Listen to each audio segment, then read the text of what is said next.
Dear God, today as this session opens, we pray that your presence will be before us and everyone who serves in the decision-making process of our city. We pray for direction which will lead our city to be strong and unified. May we continue the legacy of our founders. May we be granted this day the wisdom to make decisions which will be for the good of our city. We also pray for your special blessing on all those who are working to transform our city and make it a better place to live and work. Amen. If you please honor our nation's flag. I pledge allegiance to the flag of the United States of America and to the republic for which it stands, one nation, under God, indivisible, with liberty and justice for all. The clerk, please call the roll.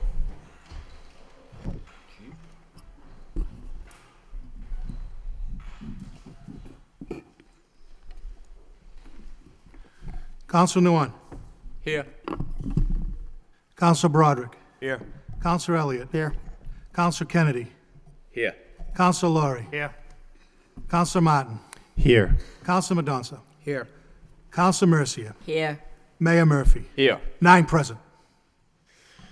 We have under the city clerk's portion of the agenda, minutes of the city council April 10th, minutes from the public safety subcommittee of April 24th, minutes from the special meeting of the city council with the city auditor of April 24th for acceptance. Move approval. Move for approval by Councilor Kennedy, seconded by Councilor Noon. All those in favor signify by saying aye. Opposed? So voted. Next we have under unfinished business, a vote to amend the city council rules. Mayor, Councilor Martin. before we get into that, it would be, could I offer a moment of silence? Excuse me, sure. If I could, like to offer a moment of silence in darkened chambers for Frank Ryan. Frank, as most of us know, is who the baseball field on Gorham Street behind the Butler and Shaughnessy schools is named after. He's a lifelong resident of Lowell, survived by his wife Mary and his children, most of whom are still Lowell residents themselves. Frank was a veteran and dedicated, but I think besides his family, his true love was working with youth baseball in the city. He was involved in Lowell Babe Ruth League for over 25 years when I first got to know him. It was a fitting tribute to name the field after Frank, and he gave a lot of time, effort, and energy to the youth of the city. It was a kind of beloved figure in the league, and he'll be truly missed. Thank you, Councilor. If you'd all please rise in a moment of silence in darkened chambers.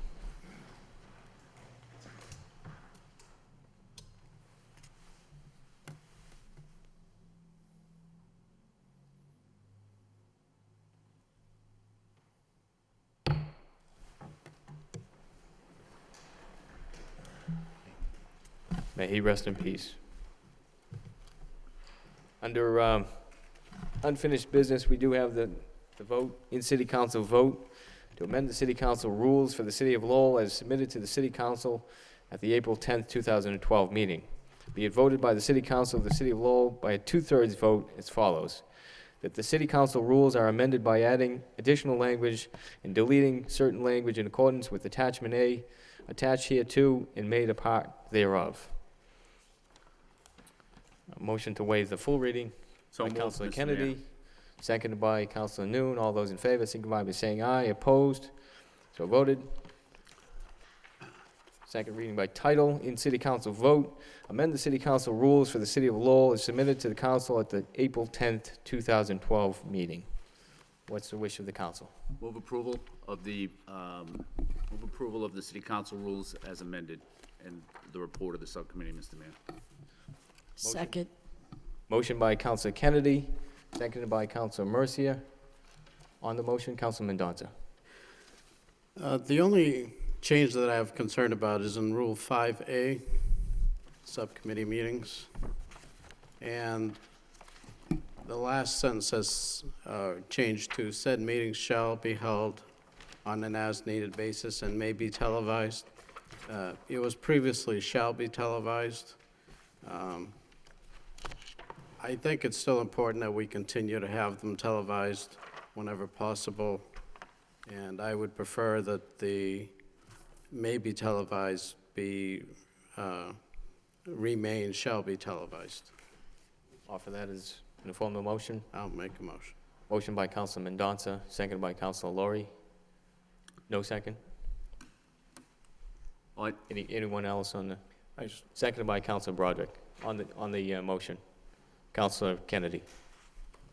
Yeah, on the motion, I can understand Councilor Mendonca's concern over shall, but the reason, I think part of the reason why we chose may over shall was in the instance in which there would be more than one subcommittee meeting at the same time. And in those, if it's gonna be shall, then you can only, then it wouldn't be possible to have two subcommittee meetings running concurrently. Now, I don't know if that would be, I don't know how often that will end up happening, but shall prevents that from happening, I believe. Councilor Broderick. Thank you. I don't think, I understand what Councilor Kennedy's saying. I don't think it's really appropriate. I don't know if we've ever had two subcommittees going at the same time, or recently anyway. The concern I would have with, I would prefer to say shall. However, there are instances when nobody's here from LTC, and it's never become an issue before, but does that mean we can't go forward, and we should not have gone forward in the past? I think I would prefer to say shall. However, I would be concerned that sometimes, out of our control, there's no, it's not going to be televised, LTC's not here, the equipment breaks down, whatever the case may be. I think maybe we need to somehow qualify, but it's tough to qualify shall. So I don't know if there's a mid-ground there that we can put, some type of language on it that doesn't prevent us from having the meeting, if in the event that there's a technical problem, or someone's not here to televise it for us. But I did have some concern over changing shall to may, because may means if it's convenient to me, as opposed to it has to be, but in the case where it's, there's nothing we can do about it, we have to reschedule, and sometimes things are sensitive, time sensitive, so I don't know, I guess it's up to the body. Thank you. Councilor Laurie. Thank you, Mr. Mayor. That's exactly my concern. About 2 weeks ago, we had the Transportation Subcommittee meeting on Councilor Mendonça and Councilor Kennedy's on at 5:30 at the posted time. There was no one here from LTC. So being a posted time, everyone was here. I proceeded with the meeting. If we had put down that it has to be on TV, I would have had to really stopped and waited. And so that's really my concern. Thank you. Thank you. Councilor Kennedy. Yeah, Mr. Mayor, to me, shall means that if it can't be on TV, there's no meeting. And that would mean that, people would be coming down here for the meeting, and if there's no LTC available, as in the instance that Councilor Laurie just spoke about, there could be no meeting. I would suggest that we stick with May and see if it becomes a problem. And if there are subcommittee meetings that aren't televised that should be, then we can always revisit the rule. But I think that if we're giving notice to the meeting and we're holding it in a public place, and I think that that's enough. And if it can be on TV, then that's great. But I don't know that it should be that we can only hold meetings if they're on TV. Any further discussion on the motion? Councilor Broderick. Thank you, Mr. Mayor. I also had a concern with rule number 17, changing it, to allow the motion, the maker of the motion to essentially speak 3 times. I understand the intent behind it, but it offsets the level playing field that we get to speak for a 3rd time on our motion. It just, on its face, again, I understand it, and it happens where, it goes around and around, and there's more things to comment on, but I would prefer not to change Rule 17. That's just my personal opinion. We have a motion on the floor by Councilor Mendonça to, in some way, amend Rule 5A. Does anybody wish to comment further on that suggestion? In that case, we'll take a roll call. Or we can offer alternative language to Roll. One, as a Council- compromise, I would- Councilman Mendoza. we could, if we made it shall, unless LTC is unable to provide support, in parentheses. So, So an instead of amendment may, an amendment to Read- Rule 5A delete. would read, "Said meeting shall be held on an as-needed basis and shall be televised unless LTC is unable to provide LTC is support. unable to perform." It sounds like a good compromise to me, Mr. Mayor. Okay? Do we want to specify is it LTC or, you know, or keep it generic in case that's not what it is 30 years from now, or, I don't know. Unless unable to be televised, unless, Maybe shall be noticed to be televised unless not, you know. I just, again, it's picky over language, but I think as long as there's a caveat in there that if there's a technological problem, then we go forward. I'm good with it. Okay, so said meeting shall be held on an as-needed basis and shall be televised unless the local cable television is unable to perform. On the motion, Councilor This Mercia. is unbelievable because there are other circumstances whereby a meeting wouldn't be held. For example, if the subcommittee holds 3 people and one comes here and there's nobody else that could make it, then there's no quorum, so there's no meeting anyway. So we could get into that episode. Well, then there'd be nothing to televise. There'd be nothing at all. So I thought I So- would just leave it the way it was to begin with. But Okay. Any further discussion on this motion? Councilor Noon. Thank you, Mr. Mayor.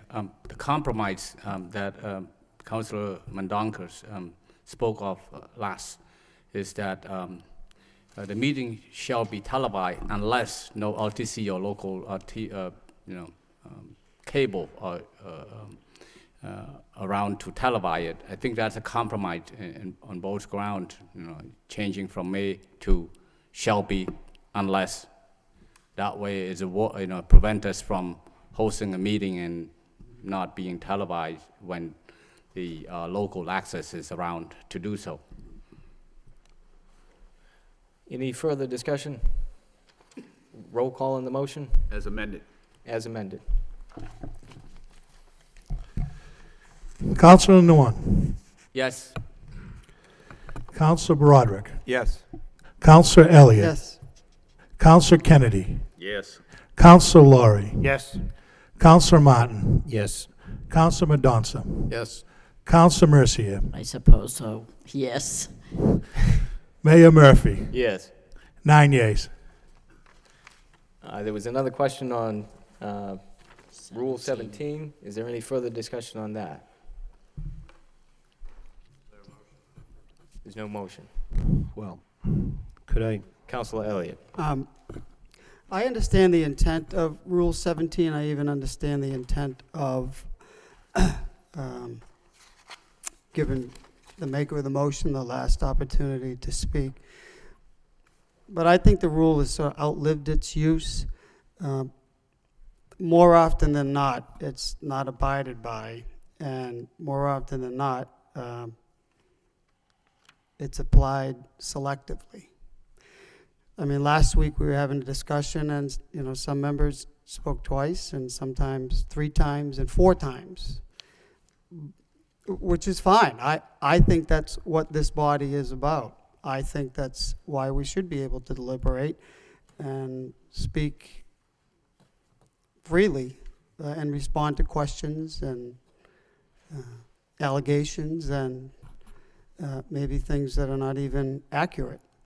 So I'm not even sure why we have it if we're not going to apply it fairly all the time. So I make a motion that we strike, get a motion to strike Rule 17 because it doesn't seem to make sense, and it's outlived its purpose. On the motion or second in the motion? Motion made by Counselor Elliott Well, on the motion or second? Is there a second for the is motion? this a motion? Did you make, is that a motion? I Counselor made Elliott? that in the form of a motion that we strike Rule 17. Okay, all right, I'll second the motion for discussion. I'd like to speak on the motion. Seconded by Counselor Kennedy. Counselor Kennedy. And for now, it's just twice you can speak on it. Excuse me? For now, it's just twice you can speak on it. The reason for this amendment, which was agreed upon by unanimously by the Rules Committee, is that the maker of the motion, sometimes as the debate goes on and as people speak, the intent of the motion can become a little bit twisted or unclear. And so the reason for this amendment is just to give the maker of the motion, if he wants, he doesn't have to, but if he wants, an opportunity at the end of the debate to just clarify what the motion actually is. And I guess I would expect that on that third time, the maker of the motion, if he were to invoke that prerogative, would stay within the parameters set up by the chair. And that's the reason for the amendment to the rule, and I think that it's a good one. However, on Counselor Elliott's amendment, I'd be perfectly okay with not limiting debate to 2 times. I can remember a time when you could speak more than twice. You could speak as often as you wanted. And so I'd be perfectly okay with just striking Rule 17 altogether. But if we're not going to strike Rule 17 altogether and it's going to stay in place, then I think it's fair to the makers of any motion to have the last word. Counselor Martin. Thank you, Mr. Mayor. I supported this in the subcommittee, so I'll continue to support it. I do have some concerns how it would work as applied, in a practical situation, because it's not always that uniform, and just because you're going third doesn't mean everybody else has already spoken twice. So what if I've only spoken once? The mayor recognizes the maker of the motion to go last. I raise my hand, have my first shot, perhaps, and now does that person get to go again?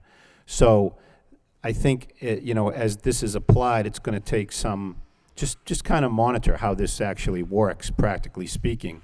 But I do think there's value to limiting debate, because part of our role is to move on with the other items on the agenda, in fairness to the other motions that are on the agenda. And frankly, few opinions are changed even after the first time another councilor speaks, let alone a second, third, or fourth, or unlimited. So I think, part of our obligation is to make your points, clearly, concisely, and to be getting on with the other items of the agenda. So I think there is value in the rule. I did support it as drafted in the subcommittee, so I'm gonna still do that. But I do think this is one that we're gonna need to just watch and see how it works as it's applied in the future, if it passes. Thank you. Counselor Lowry. Thank you, Mr. Mayor. I think Councilor Martin sums it up very well. My opinion, anyway, you make a motion and you let it go up and down the aisle, and you might be best just to wait and use your second time to speak, to refute, to explain yourself or the motion better. That said, I think it possibly would be a good idea to take a look at it, and for the sake of debate, and allow the maker of the motion to speak again for clarification, though I always thought it was better in debate just to make your motion, listen, and then come back at the end. But I thought Councilor Martin summed it up pretty well. I'll support it, and I think it's something that could be looked at. Thank you. Thank you. Any further discussion, Councilor Mendonça? Although I understand the maker of this amendment, motion to amend, I'm not so sure that we can strike Rule 17, given it's not one of the changes that was proposed. We're just changing within Rule 17. I do have Councilor Martin's concern about how the original proposed amendment will be applied. It may be difficult at times, and we'll have to see how it works. I will support it only as Councilor Martin did, because I did support it in the subcommittee as a proposed change. Thank you.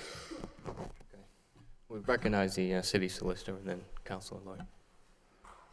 Thank you. To the point raised by Councilor Mendonça, I shared the same concern, and I just shared that just a moment ago with the city clerk, that it's fine to make some changes to the rules, tweaking the language, clarifying it, but a substantive change, for example, striking out all of Rule 17, would then conflict with the procedure that the council must abide by in its own rules for making any substantive changes to the rules itself. So I think that would be a problem. If it's something that the council wanted to pursue, we would just go through the process on that particular number again. Recognize the maker of the motion. Councilor Elliott. The amendment, I guess I just sit here and wonder, we're spending so much time on process, and so what you're suggesting is we just want to get rid of a rule so people can speak, so that people can express their opinion, and doesn't have to fit into a 5-minute time frame 2 times. And this is not the U.S. Congress. There's not 435 members. This is not the House of Representatives. There's a 9-member body here. And I think we have many sessions where we go on for hours, an issue goes on for hours, and I just don't think that we should be putting a rule in place that is going to be used sometimes in a particular instance, and then sometimes it's not. And it happens all the time. It's been happening as long as I've been sitting here, that when we feel we want to cut off debate from somebody, then we say, you've already spoken twice and we'll suspend the rules. I just mentioned last week, a member spoke 4 times. It doesn't matter to me, because I think if people have an opportunity to speak and have something to say after a point or an opinion has been made, then they should be able to do it. If you're saying that we have to bring another motion forward to change a rule and then send that to the subcommittee and then wait a week and then come back, if that's what the process is, something is wrong with the way that we have to do things, and that should change in itself. So is that what you're saying, Madam Solicitor? If we want to bring another change in, we have to go through this entire process again, where we're at the point where we're making rules and we're changing them, and we should be able to do that. Right. That again, your rules provide under Rule 33, amendment of the rules, that no amendment shall be made to these rules except at a regular meeting and by a vote of 6 councilors, provided each councilor has received a written copy of the proposed changes at least 1 week prior to the regular meeting at which the vote is taken. And there's some additional language. What I'm saying is that that while you can certainly make some minor adjustments, clarifications to make a substantive rule change, you would have to comply with Rule 33.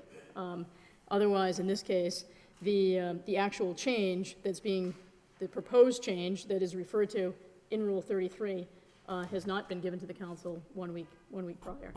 Again, and Rule 33 is, as you noted, is something that also you could, if it's a process that that seems cumbersome, that's another rule that you could make a change to. But as it stands right now, that's what the rules provide.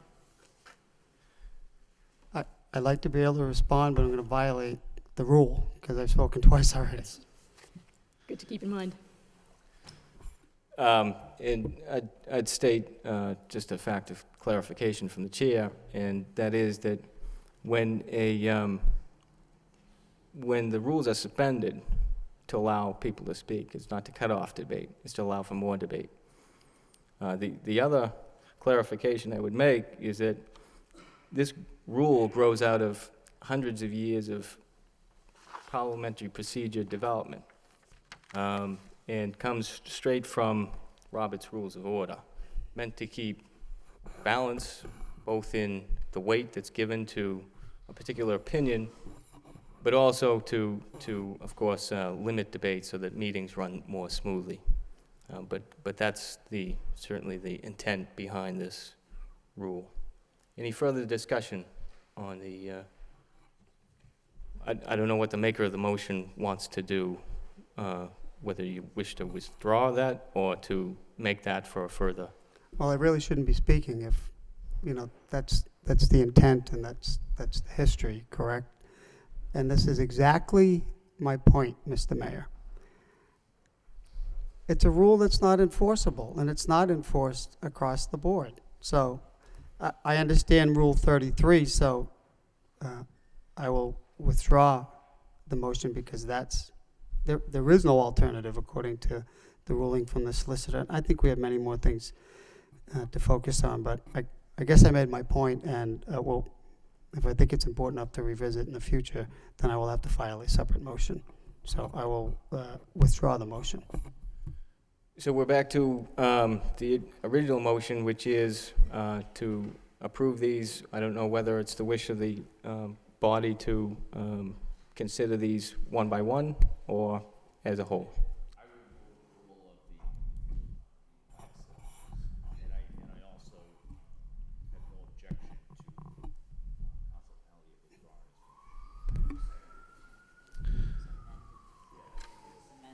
As amended. Motion by Councilor Kennedy, seconded by Councilor Laurie. Roll call, please.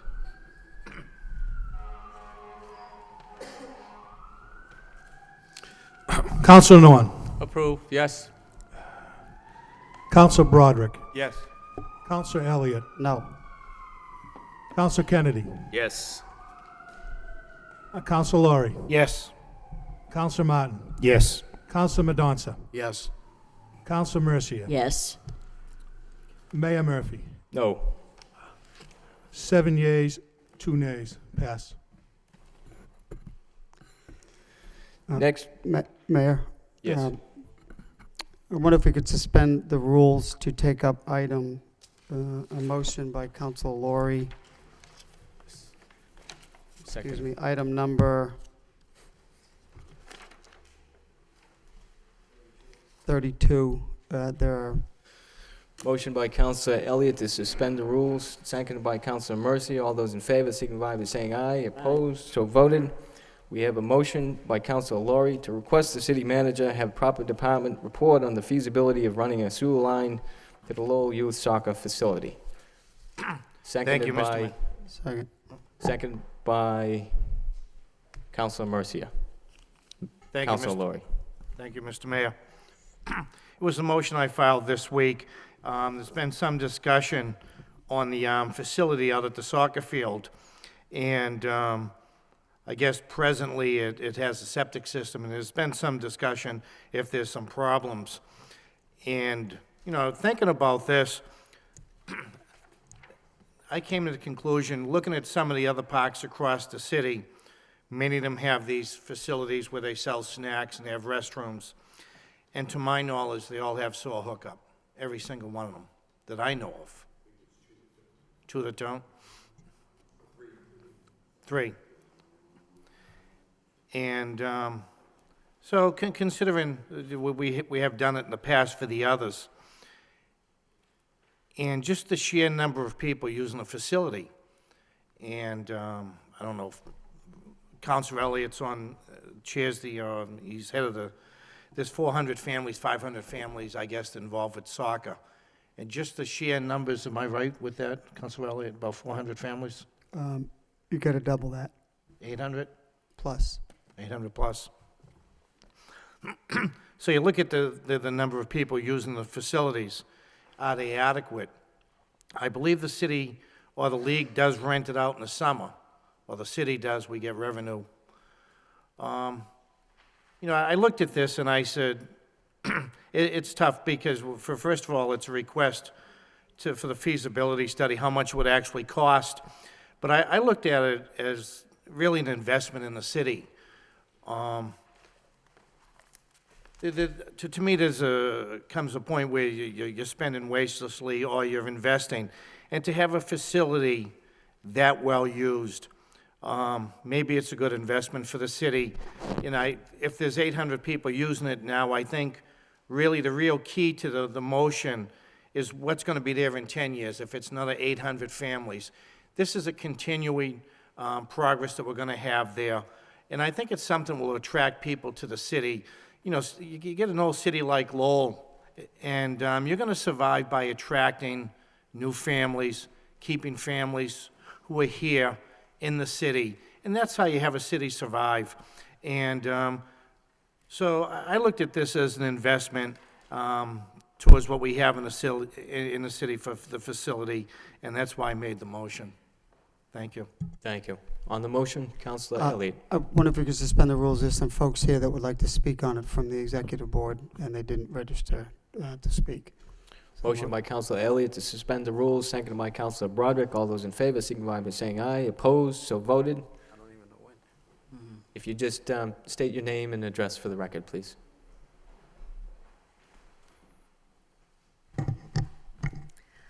Karen Bostwick, 160 Parker Street. This is my daughter, Carly Bostwick. Good evening. My name is Karen Bostwick. I'm the Vice President of Lowell Youth Soccer. I have been involved with LYSA for over 13 years in a board member capacity. I would like to thank Councilor Laurie for putting this on the agenda this evening and members of the council for taking a moment to listen to our concerns. It is unfortunate that we have to do this. However, our voice is not heard. If our voice is not heard, we will be stuck with continuing to close the 4 bathrooms at the field during the week, the expense of emptying the septic tank, and the sewer overflows for decades to come.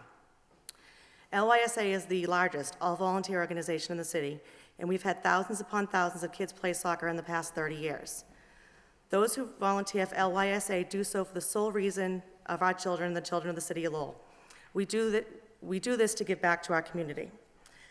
I attended the first few meetings with Walgreens representatives at the Bailey School a few years back. They addressed the concerns of the people, the traffic situation, the lights, the streets, and we thought the soccer field. We were told that the construction of Walgreens would benefit LYSA. It would ease some of our concerns. They would work with us. Regrettably, they have done nothing but inconvenience us and our parents with this construction project. We have had increased parking issues, taking up parking spaces for their trailer, survey equipment storage, and just this past Saturday, there was a loss of power to the concession stand for several hours due to the generator failure they had put in for the next 5 months. And then we find out there's no sewer tie-in. As mentioned in Mr. Elliott's letter to the editor last week, several years ago, septic tanks were installed at the field due to the expense of running a separate sewer line and to save taxpayers money because of the planned construction of the new Walgreens at the Brook Bridge on Middlesex Street.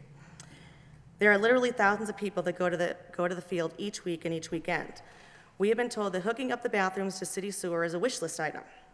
If you can believe that, it's a wish list item. Hooking up the bathroom at the concession stand to city sewer is not a wish list item. It's a basic health issue and service. A wish list item would be repaving the ripped-up parking lot or installing lights for the fields, not bathrooms. As one parent put it, it is unforgivable that Walgreens won't give back to the community, especially since they will gain business from the soccer families.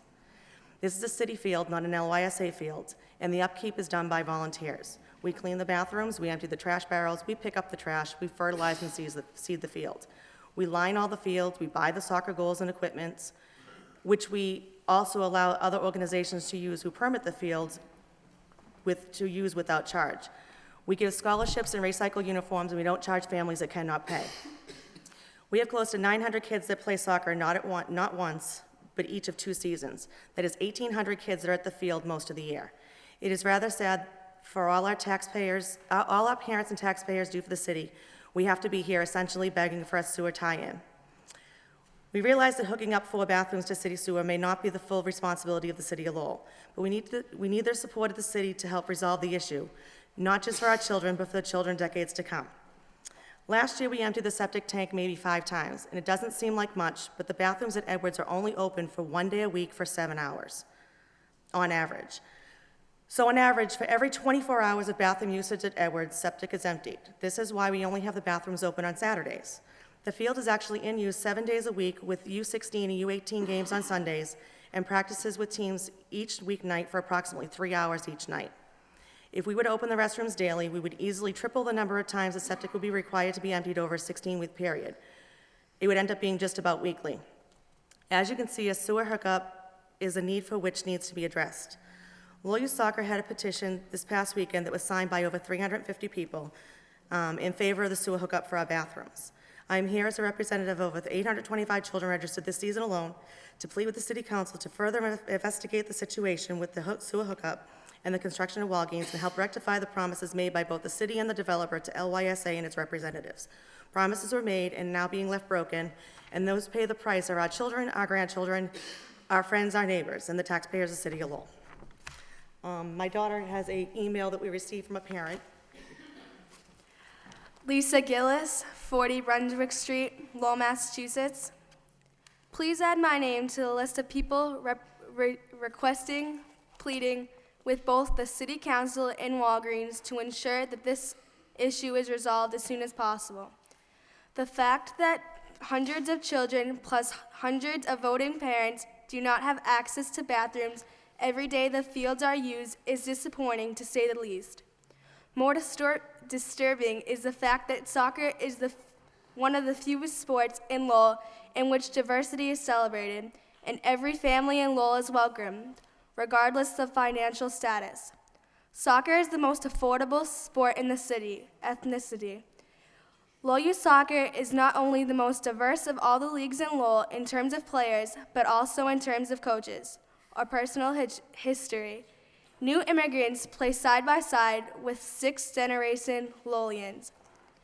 Every week, I receive an email from the mayor of Lowell and City Hall about the amazing programs and celebrations that take place, highlighting many cultures. Let's make sure that soccer can continue to be a positive and healthy experience for our most diverse sport and get those bathrooms running. Thank you.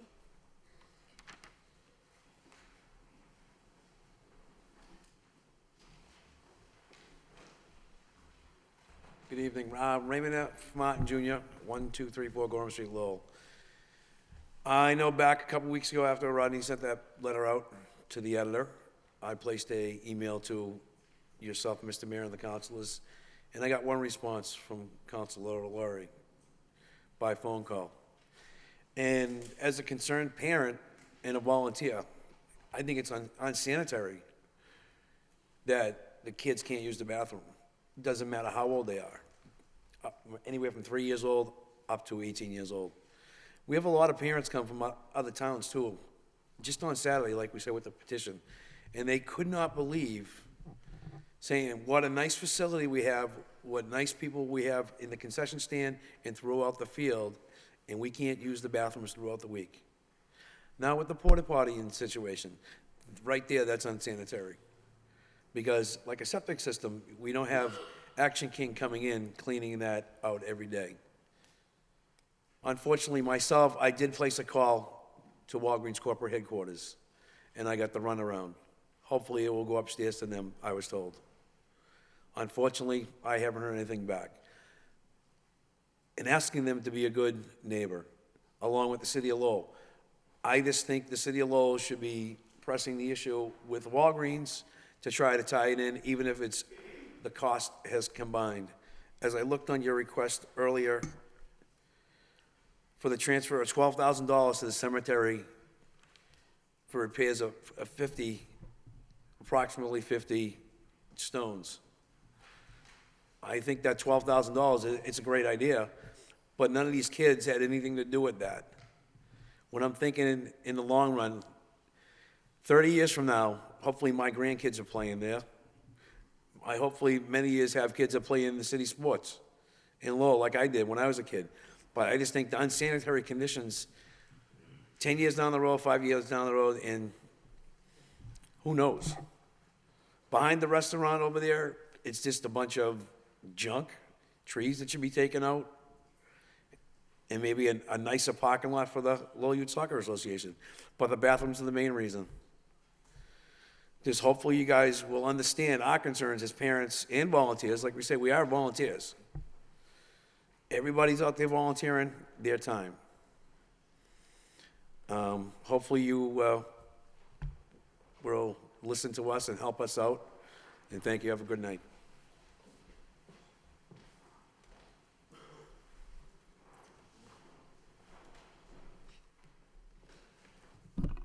Christine Allard, I'm LYSA Secretary. I'm reading another letter from a parent and a volunteer.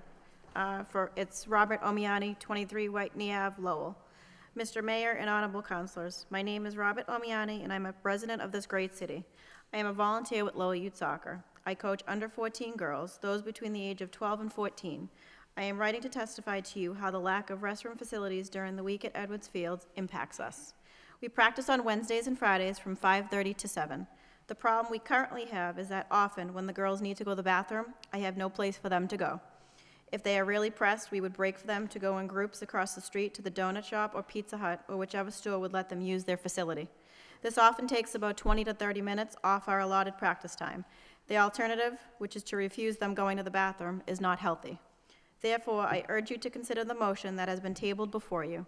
It is a service to your daughters and/or granddaughters. Thank you, Robert Omiani.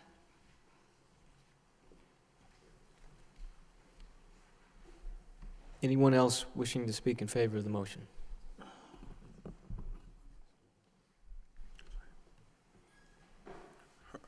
Good evening, councilors.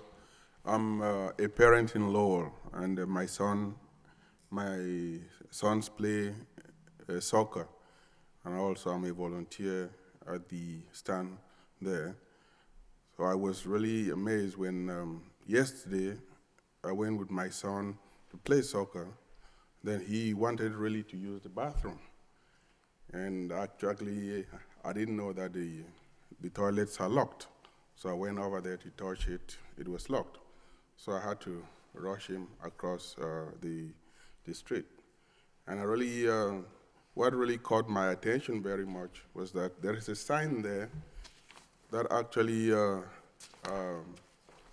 reads that the President of the United States was there many years ago. And I think really it is a question of health and health of our citizens and health of visitors who come there. So when I saw that sign there and the fact that the facilities are not being provided when, like the toilet, it's something that if you have to go, you can't hold it sometime, even to rush across the street. So I really support the motion, and I plead that the House can consider it positively. If you could just, if you could just state your name and address for the record. Thank you. Yeah, my name is Fru Nkimben. I was the president of the African Cultural Association, and I coordinated the African Festival for 10 years. Any further discussion on the motion? Yep, excuse me. Keith Rudy, 28 Halley Road, Lowell. As a youth president for a youth organization for close to 30 years in the acre, I know how important it is for having bathrooms for the kids, especially when you got to tell them don't drink too much water because you got no place to go to the bathroom. It's such a small investment on the big picture of things. We're putting more money towards programs for drug prevention and all these other things going on today. I think it's such a small investment for these kids to have a positive environment for these kids and having a bathroom to go to. I think it's such a small investment for the city to step up the plate and put these kids in a positive environment. Thank you. Thank you. Councilor Broderick. Thank you. Mr. Mayor, through you, this is really the first time that I've been aware of it. I've been out there, my daughter played, and they've been locked. I didn't know if it was a security issue, but I think it's a pretty simple matter of let's just get it done. It's what, $27,000 I've heard or seen. Let's just get it done. It's a beautiful field. These volunteers take good care of it, and however we got here, let's just fix it because it's a great park, and we do this at all our parks. So I think it's a no-brainer, and let's make it happen. Thank you. Thank you. Mr. Manager? Mr. Mayor, if I could respond to Councilor Broderick's comments, and I guess a number of other people as well. Believe it or not, in some respects, this is the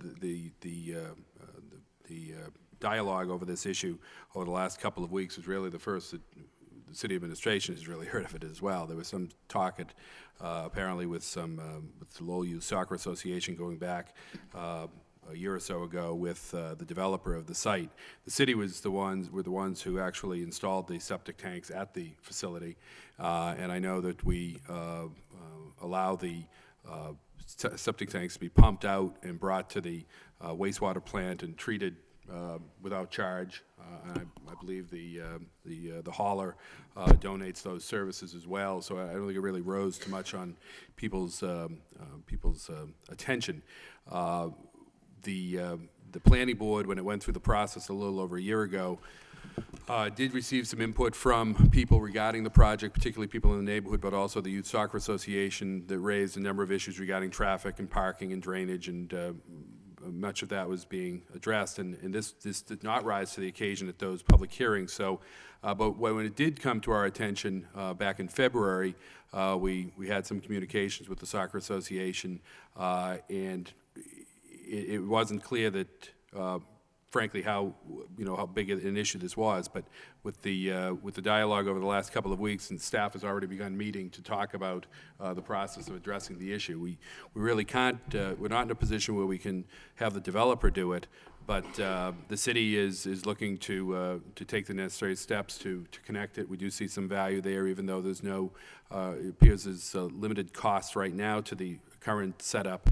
It would be certainly more convenient to have it be tied in. So we are working at that, and we'll be getting a response, assuming the motion is passed, which I assume it will. We're interested in responding to it, giving some background to this, and also identifying a solution along the lines that Councilor Broderick just described. Thank you. Councilor Mercia. Thank you, Mr. Mayor. I remember the Edward Street soccer field before it was the Edward Street soccer field, and you'd go over the Rock Bridge and look to the right and see a bunch of empty, overgrown weeds all over the place, barren land, deadness. You go over any time now, you see children exercising more or less, physical fitness. You see them out in that field learning teamwork and how to get along with each other, and let's try to win. And that's a good atmosphere, and it's a good picture that they paint when you go across that bridge. Well, in the beginning, the city received a rather significant amount of money from the developer when we, this past council, approved the sale of a portion of land where Walgreens is being built. I suggest that because we feel that this sewer tie-in is critically important to the benefit of our children, and our children are our future, and their tax-paying parents, as we felt the same way about Roberto Clemente Park when we put in a concession stand and lights, coupled with the fact that once new road paving is completed and tie-ins can't take place for 5 years after that, we vote as a council to appropriate the necessary funds from the sale of that land for the purpose of tying the sewer connection. And on a roll call, if this motion passes, we have the law department prepare the proper vote for next week to appropriate the necessary funds needed to make this complete. That's our future. That's a capital investment. Our children are our future, and that's a capital investment that needs to be done. Thank you. Thank you, Councilor. Councilor Noon. Thank you, Mr. Mayor. My children also attend the youth soccer over there for many years. I didn't know about this. I noticed that every time he go to practice, Tuesday, I can't take him Tuesday because now I have this hearing meeting, but every Thursday I would take him. The bathroom is locked. I didn't know why. I didn't ask why. So when it came up, I just said, my God, such a small price for the children, really. If you go a weekday, you have at least 200 kids and their parents running around, and all nationality, like the speaker spoke earlier, go there, young, as young as 3-year-old is out there playing with their parents and with their teammate. I think the hookup and the sewer line, we need to do it. We need to do it, and if we can get to talk to the Walgreen Corporation, talk to them after, but we need to do it. We need to put a sewer line, or to hook up right away for them, because it's not healthy to have those kids cross the street to the pizza shop or to the KFC, to use the bathroom, where it's really, we could have just done it at the concession stand at the soccer field. So we need to put our money where our mouth is, basically. We say our children is important to us, and yet we don't have a hookup. Please do that. I understand that we did, have a septic tank. I think the septic tank is outdated because the number of children participate in this Lowell Youth Soccer Association has tripled, even more than that. So we need to hook up that sewer line as soon as possible. I appreciate it, Councilor Laurie bring this motion up, and we need to do it. Thank you. Thank you. Councilor Martin? Thank you, Mr. Mayor. I remember well the history behind these soccer fields. It was about 20 years ago now, I think. This property was scheduled to be auctioned by the FDIC in a nationwide auction of failed bank properties. And the Lowell Parks and Conservation Trust was able, with the Trust for Public Land, to break off that property from the auction. But it was only able to do that because the city had made a commitment to ultimately acquire that site for these fields. And so the city council at that time, and I don't think any of us were on it then, really stood behind the families of the Lowell Youth Soccer Association. They were nomads playing in outfields and football fields all around the city until they had this facility to kind of call home. So I only say that because the city council, and it was our predecessors, none of us here, that really stood behind this league. This council, I think, has a very proud tradition of having quality recreational facilities for all sports. This was the most recent addition, I think. Baseball, football, and other sports go back a lot longer. But certainly, I think there's no reason to think that this council wouldn't continue to uphold that tradition and provide first-class facilities for the children who play soccer here in the city. I think we've shown that we'll do that as time has gone on, and certainly willing to do that again. Thank you. Any further discussion? Councilman Donson. I'm certainly willing to invest in our infrastructure to provide the needed facilities at a public park. I am somewhat disappointed in the way this came to light, in that it never came before the council before as a requirement. Now we're having to deal with it at the last minute. And driving by the site, I've noticed that the curbing for the new street and the pavement, not the final pavement, but the pavement's already in place. And now we're going to have to dig that up unless the sewer line goes some other route.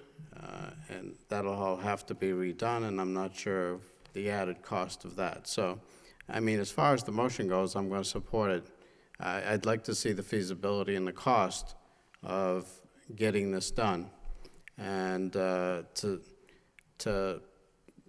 maybe get some understanding of how this came about, in the sense that if the league was promised something by Walgreens and yet seems to have fallen through the cracks. I didn't hear that the city made the promises. There was some indications that maybe in the planning process they were going to try to tie in some of it, but that wasn't feasible. But still, it'll be interesting to know more of the history of how this came to be, along with the cost and feasibility. Thank you. Councilor Kennedy. Yeah, Mr. Mayor, two things, I think. First of all, I think that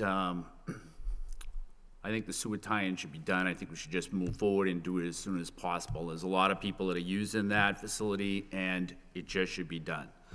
So I'm in agreement with everybody else on the city council in thinking that it should be done as quickly as possible. Just to continue with Councilman Mendonca's comments, I do think that this isn't the last minute. I think we're in overtime here. You know, I was up there over the weekend just to take a look at the facility because I didn't really know where the restrooms were. And the new street, Edward Street, has been relocated, and that's already been paved. And the time to do this probably was before that had been paved. And I'm convinced by the emails and the phone calls and other types of communication that I've received that there was at least an understanding with the people who attended the meetings around Walgreens that that sewer tie-in was going to be done.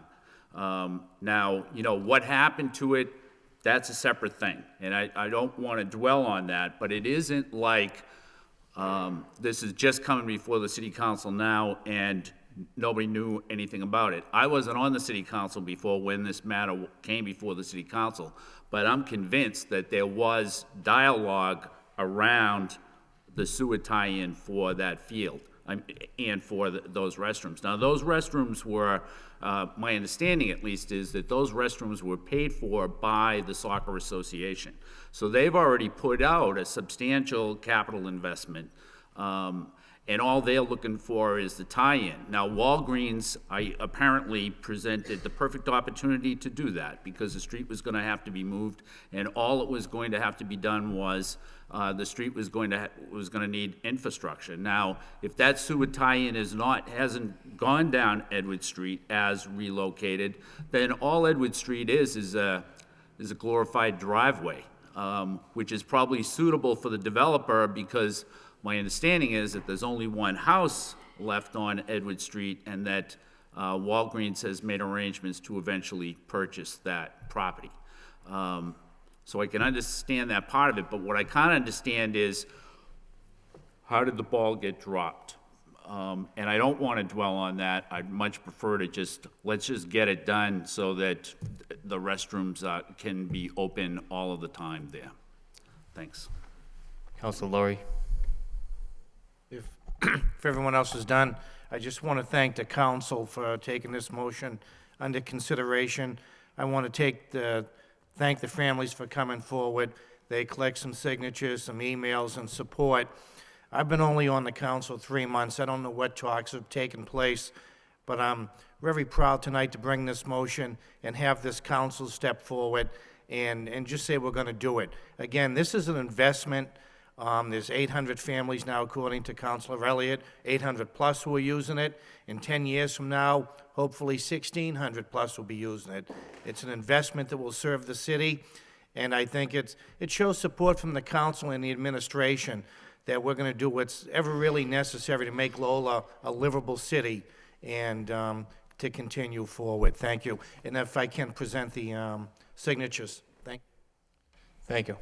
Any further discussion on the motion? Councilor Elliott. Thank you, Mr. Mayor. Let me first disclose that I am the president of Lowell Youth Soccer Association. I do not get paid. I'm a volunteer, so there's no financial gain for me with this particular item. I wrote the letter to the editor a couple of weeks ago because it was a last-ditch effort to bring attention to this issue. Mr. Manager, for you to say that you're just learning of this in the last couple of weeks, I'm speaking, is quite frankly laughable. I've been sitting here thinking of a word, and that's the only one that comes to mind. This issue has been discussed from day one, and Karen Bostwick and I, and Councilor Caulfield, and neighbors were at that meeting with the developer and his plans, and we expressed the concerns. I don't know where you can come off leading anyone to believe that you didn't know about this. I was at the planning board meeting. I spoke of it. I spoke that was the concern. It was mentioned when there was a road abandonment in the city council chamber. This is not a new issue. Councilor Kennedy is right. Adam Bakey was at that same meeting, said that the time to address this is during site plan review. And we trusted him. I trusted him. I only learned of the fact that this was not going to be tied in when a developer called me, because I was the president, saying, can I meet you at the field? Because we have to cut off power to the field for 5 months.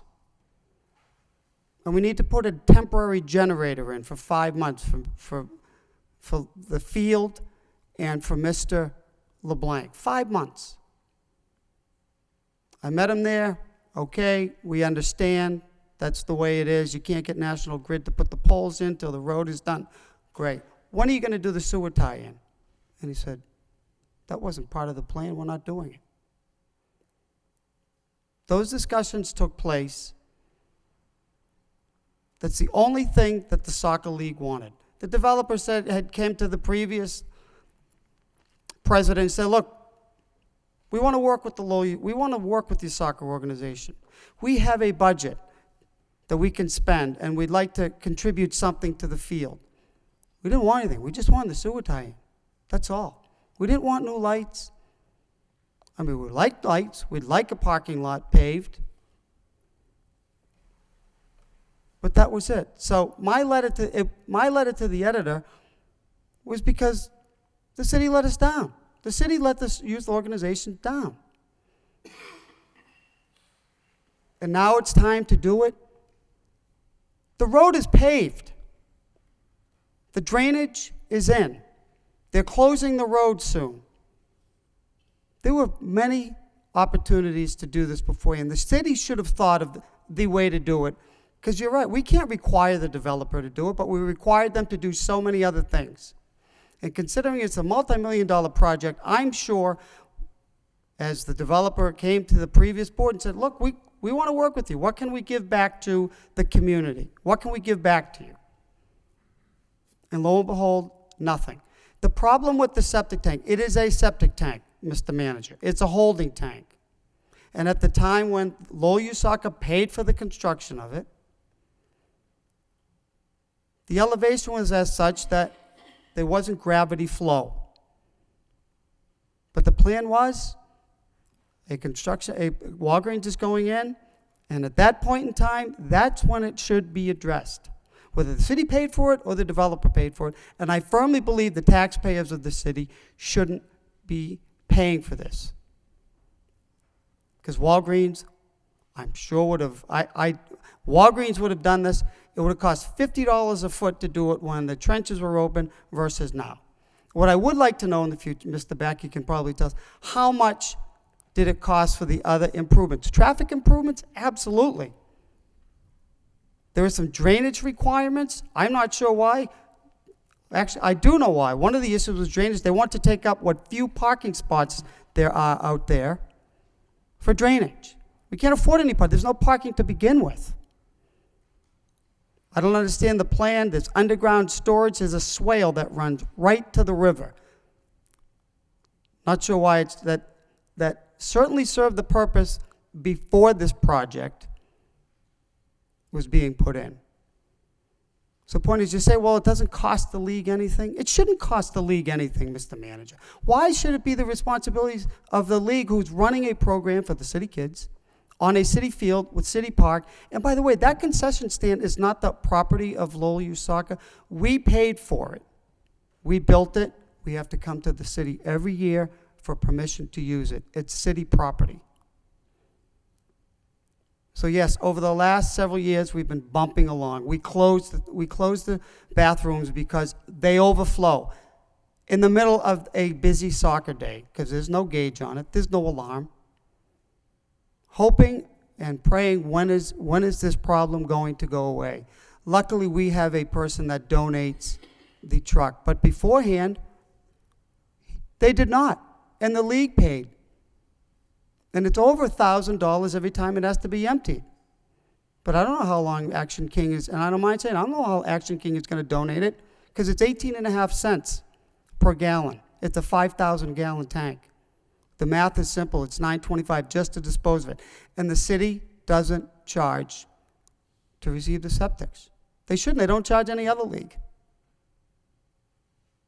So it is frustrating. And I can tell you, at the board meetings, people wanted to know what can they do. Should we protest Walgreens? Should we go down to City Hall? I said, let's try. No, I just want to try to figure out what the best way is to do this. Because the place could be packed tonight. But you know what? They're busy with other things and volunteering their time. It's unfortunate that we're here. But I'm going to be gone in a few years. But you know what? That field's going to be there forever. And we shouldn't have to worry about this. We shouldn't have to worry about whether we have to empty the tank and closing the bathrooms. And quite frankly, it's an embarrassment to have to close the bathrooms and explain to everybody every weekday that people there 7 days a week. We can't open it. There's only a septic tank. And people say, why? In this day and age, why? So I appreciate the motion being put forward. It's too bad that they've already done so much work. And the city knew exactly what was going on. And it was allowed to happen. Because it's no one else's problem. But it's the people that run that league that spend hundreds of hours year-round. This is one thing that we shouldn't have to worry about. Thank you, Mr. Mayor. Mr. Manager. Mr. Mayor, thank you. If I could, I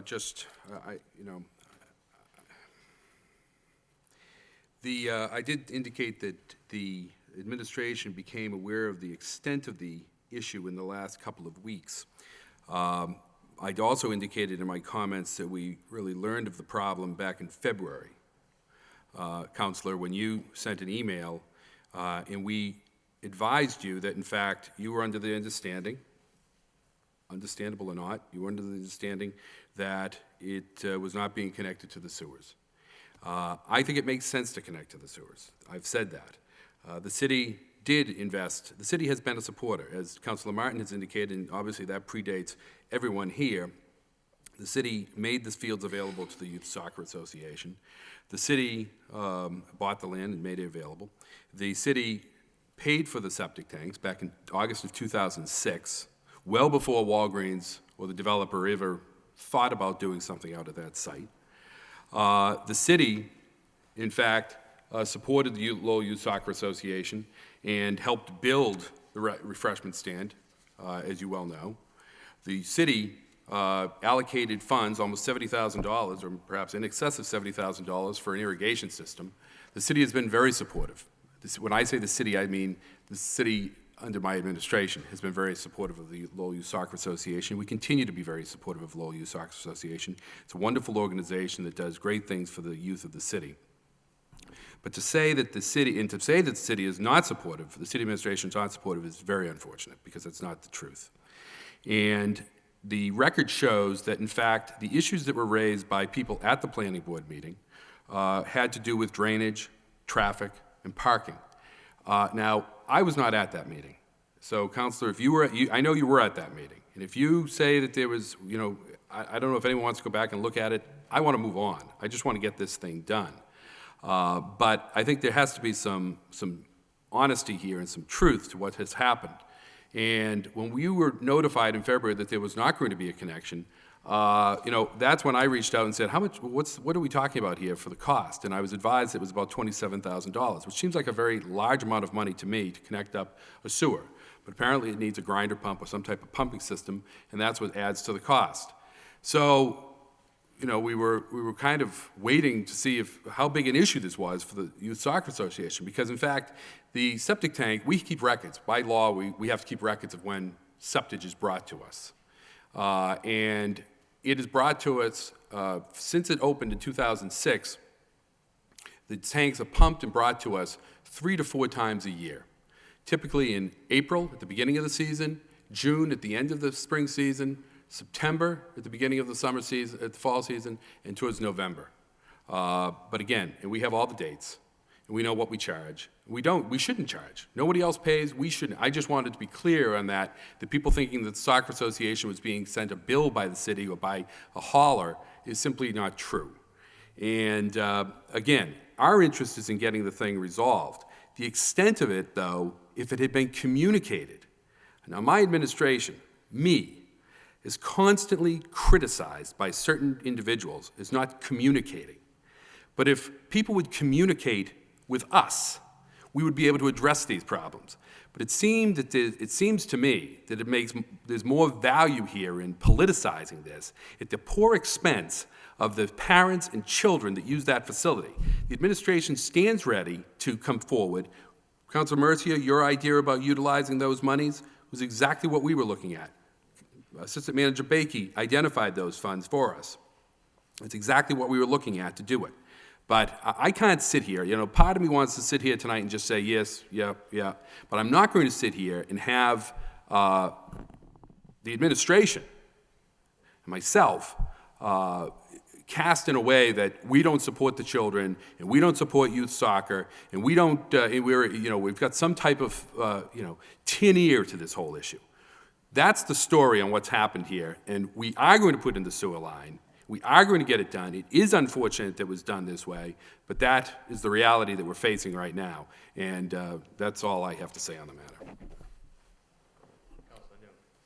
To Mayor, I'm telling you, the kid probably sitting back home and listen to us, dwelling on it and pointing fingers.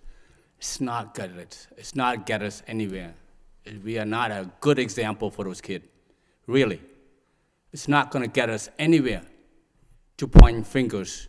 Let's just do the feasible study and try to get it done as soon as possible and fix it. As the manager said, $27,000 or $2,700 or $1,000. Let's do it. Thank you, Councilor. Councilor Elliott. Councilor Leonard, it's not about pointing fingers, but it's setting the record straight. The manager has a propensity to sort of spin things. I didn't say you didn't support low youth soccer, but you dropped the ball on this. If you didn't know that this was a requirement for the field, then I don't understand why you didn't. And if you just say that you didn't know about it, it's not true. It's just not true. Or you need to start attending more meetings or listening to your staff because they knew about it. It is about moving on. I don't know how you're going to move on because the new road is paved. You know what? Because I met with the project manager out there. I asked him, how can we make this work? I even said to Mr. Kaufman, it's not the league's responsibility, but it's important, and we'll get the money, and we'll share the cost. And he said, essentially, good luck, because the road is going, it's 520 feet, the new road. So you do the math. That's where it's got to go. And that new road is paved. There was a sewer line that ran down the back of the property. Or, before the construction or design, it could have been run from the store straight into the septic tank. And I'm not an engineer, but we do have engineers in the league. The motion is for a feasibility study. I don't think we need a feasibility study if everyone says we need to do it. Of course, it's the cost. And I think it's going to be an exorbitant cost now. And it's unfortunate because it should have been addressed during site plan review. It's a 6-acre field. It's going to be there for eternity. The city has invested in an irrigation system. The city invested in the field. And this league takes pride in it. We take care of it, we line it, we fertilize it. We do everything because we know the city can't do it, and we want to do our fair share. You know, if we had known this wasn't going to be part of the plan, we would have paid for it too. Thank you, Mr. Mayor. Counselor Laurie, and then Counselor Mercia. Counselor Mercia. I just want to move on because I'm getting rather tired about it. Sometimes we overspeak and we erase every good thing that we did, and I don't want to do that here tonight. We've got a long agenda, so I respect your motion. The feasibility study, we don't need a feasibility study. I'd like to amend the motion to request the manager, where is that thing? I can't even see it, I'm so, request the city manager have the proper department, or whatever, run the sewer line for the Lowell Youth Soccer. Let's do that, and I'd like a roll call. No. Can I just say something? Thank you, Councilor Mercia. The reason why I put a feasibility study, I knew this was going to get done. I knew this council would vote it up and down. I knew the administration would back it. It's a positive move in the right direction. The reason why I put a feasibility study is so my fellow councilors would know the cost when the vote came. I know they were going to approve it, but out of courtesy to the 8 other councilors, to the administration, and to the people in the city, I use the word feasibility so we know what the cost will be. 2 weeks ago, a motion was put in this council telling the manager to come back with a budget that was within line, so no new taxes. This is the type of spending that we're going to see in this city. This is an old city. It's a growing city still. These are the types of problems we had. I use the word feasibility out of respect to the other 8 councilors who are going to cast a vote. I know it would be approved, and that's why I use that word. Thank you. Thank you, Counselor. Okay, Counselor Mercia. I understand that, okay. So I would request a roll call on your motion, and after that being said, then we have another motion that allows the proper vote to come back from the law department for the, for whatever the cost Second. may be. Thank you, so, Roll call on the motion, please. on the original motion, right? Counselor Nunn. Yes. Counselor Broderick. Yes. Counselor Elliott. Yes. Counselor Kennedy. Yes. Counselor Laurie. Yes. Counselor Martin. Yes. Counselor Medonsa. Yes. Counselor Mercia. Yes, Mayor Murphy. Yes. 9 yeas. and if I could suspend the rules and bring in a motion in conjunction with that motion for to what? For what purpose? to refer the previous motion that, with the result of what just took place, to the solicitor, to the law department, to draw up the proper vote for next. Point of order.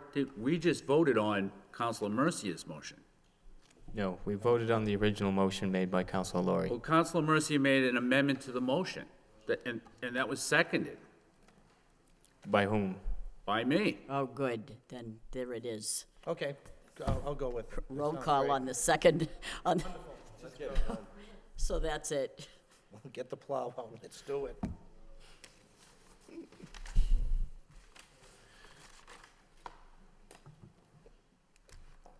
Being after 7 o'clock, we'll move to the utility public hearings. We have a public hearing for National Grid, Verizon New England, to remove and replace poles on Middlesex Street. Open it up at this time for those wishing to speak in favor. State your name and address for the record, please. Hi, my name's Dave Aguirre, and I'm representing National Grid. Did you say this was from Middlesex Street? Did you say Yes, that? this Yeah. is for Middlesex Street. Okay. Yeah, we're going to be relocating poles around Middlesex Street, and we're going to be installing a couple of poles on New Edward Street.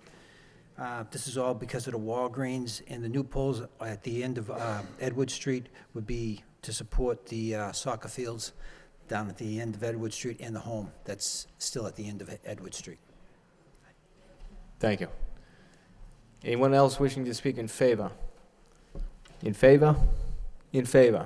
Seeing none, that portion of the public hearing is closed. Anyone wishing to speak against? Anyone wishing to speak in opposition? In opposition, seeing none, that portion of the public hearing is closed. What's the wish of the council? Entertain a motion to Refer to Refer. the wire inspector. Motion by Councilor Mercia, seconded by Councilor Noon. All those in favor, signify by saying aye. Opposed? So voted. Next, we have a hearing for National Grid to install underground conduits on Bridge Street. I'll open it up for a public hearing for those wishing to speak in favor. My name's Dave Aguirre, and I'm representing National Grid. And National Grid would like to install conduit across Bridge Street. We'll be coming from our manhole 194 to a handhold that's on the opposite side of Bridge Street. This is for telecommunications on, I believe it's one of the trolley poles that's there. Thank you. Anyone else wishing to speak in favor? In favor? Seeing none, that portion of the public hearing is closed. Anyone wishing to speak in opposition? In opposition? In opposition. Seeing none, that portion of the public hearing is closed. Entertain a motion to refer to the wire inspector. So moved by Councilor Mercia, seconded by Councilor Mendonça. All those in favor signify by saying aye. Opposed? So voted. Okay, thank you. Councilor Mendonça? Just a point of order. Because of the last vote, I'm unclear what happened. So I want to make sure it's understood which direction we're going in. I voted thinking that it was the original motion. If the clerk would please read back the motion to the council. The motion was amended by Councilor Mercia, seconded by Councilor Kennedy, to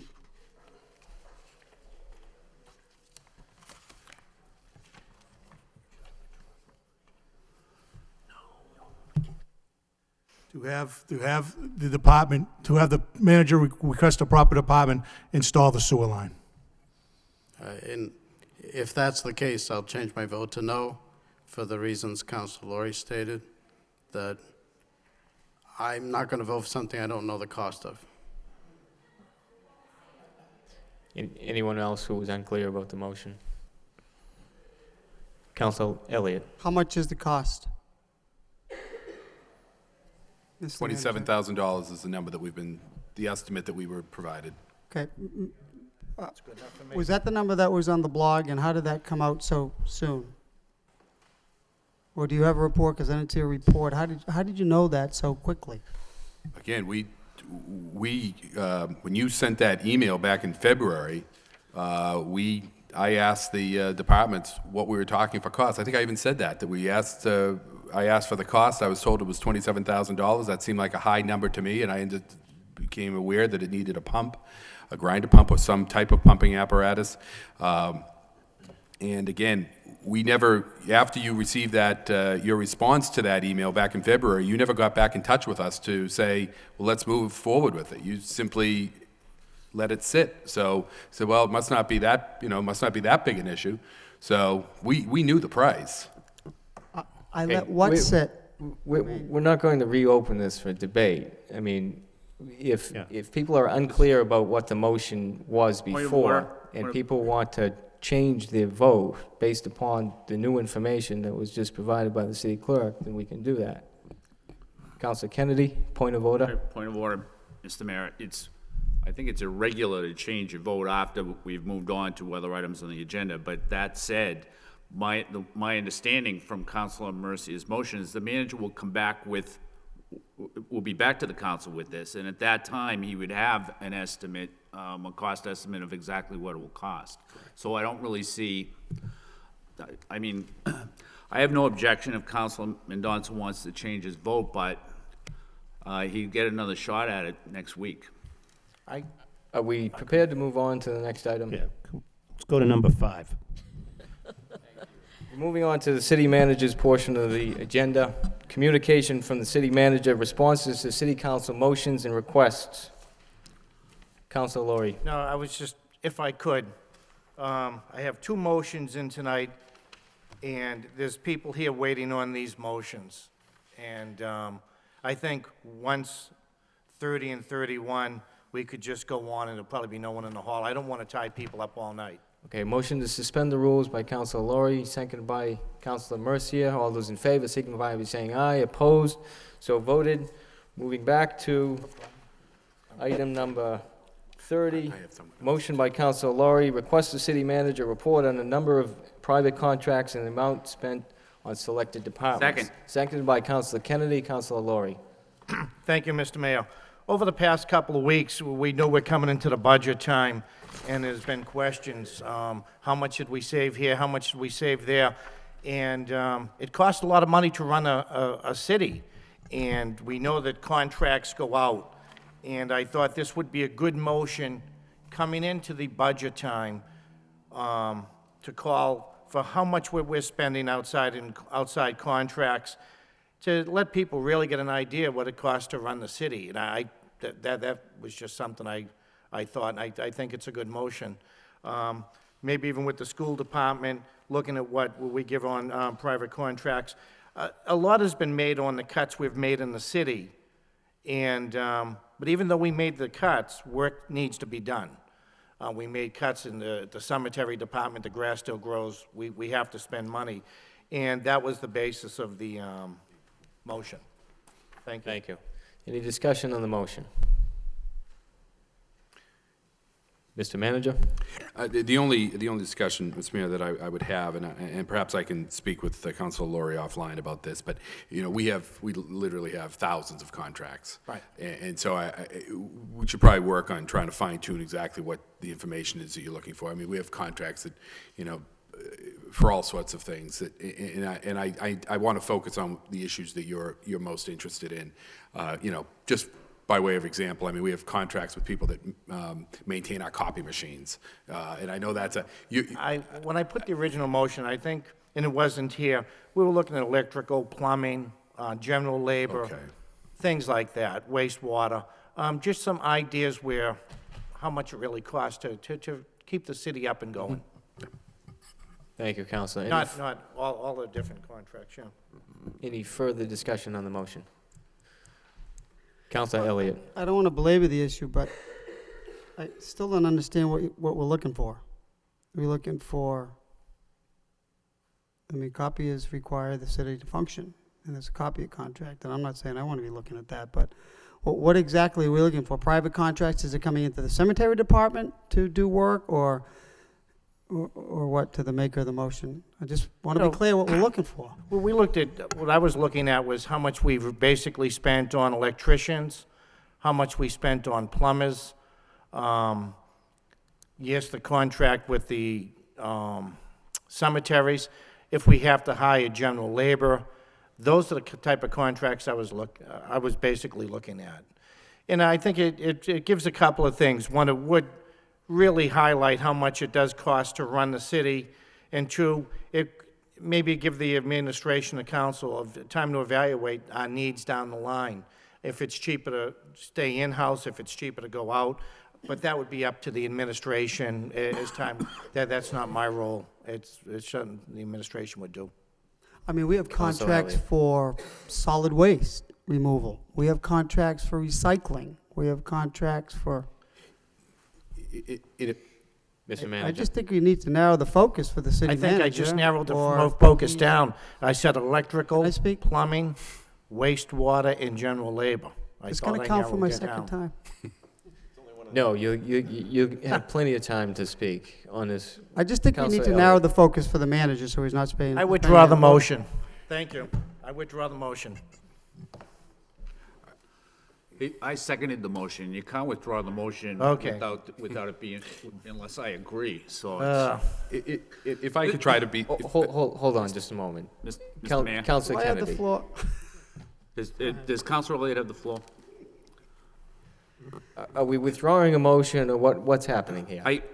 Look, I think... Councilor Kennedy. I think if everybody just steps back a little bit, I think what Councilor Laurie really is looking for in his two motions is an analysis of whether or not it would be economically better for the city to hire people into positions that were unfilled instead of contracting out for trades positions primarily. And I think that's what these two motions do, and I think that's it, isn't it? Councilor Elliott. That makes more sense to me. Thank you. You're welcome. Councilor Broderick. Can I make a motion that we take the two motions together then? To add further confusion, Counselor Broderick. I second it. Seconded by Counselor Noon. All those in favor signify by saying aye. Opposed, so voted. I'll read the second motion. Motion by Counselor Laurie, request the city manager have proper department report on feasibility of running sewer line. That's already been done. That's done. Counselor Laurie, I can withdraw that one, too. Counselor Laurie, you're quickly becoming a problem here tonight. Motion by Counselor Laurie to request the city manager report on unfilled positions in the DPW, City Hall, Police, and Fire Departments. Second. Seconded by Counselor Kennedy. Counselor Laurie. Thank you, Mr. Mayor. The one on the DPW, that might be, there's a contract coming up tonight, and I think that might have been settled. And the other ones I was looking at, again, the police, fire, you know, we talked a lot about, we're down so many positions in the police department, how we handled that with the overtime. I don't know if we were down any in City Hall or the fire department. Again, with the budget coming up, a time to review what the needs are and what we can do, and that's why I brought up the motions. Thank you. Counselor Mercia.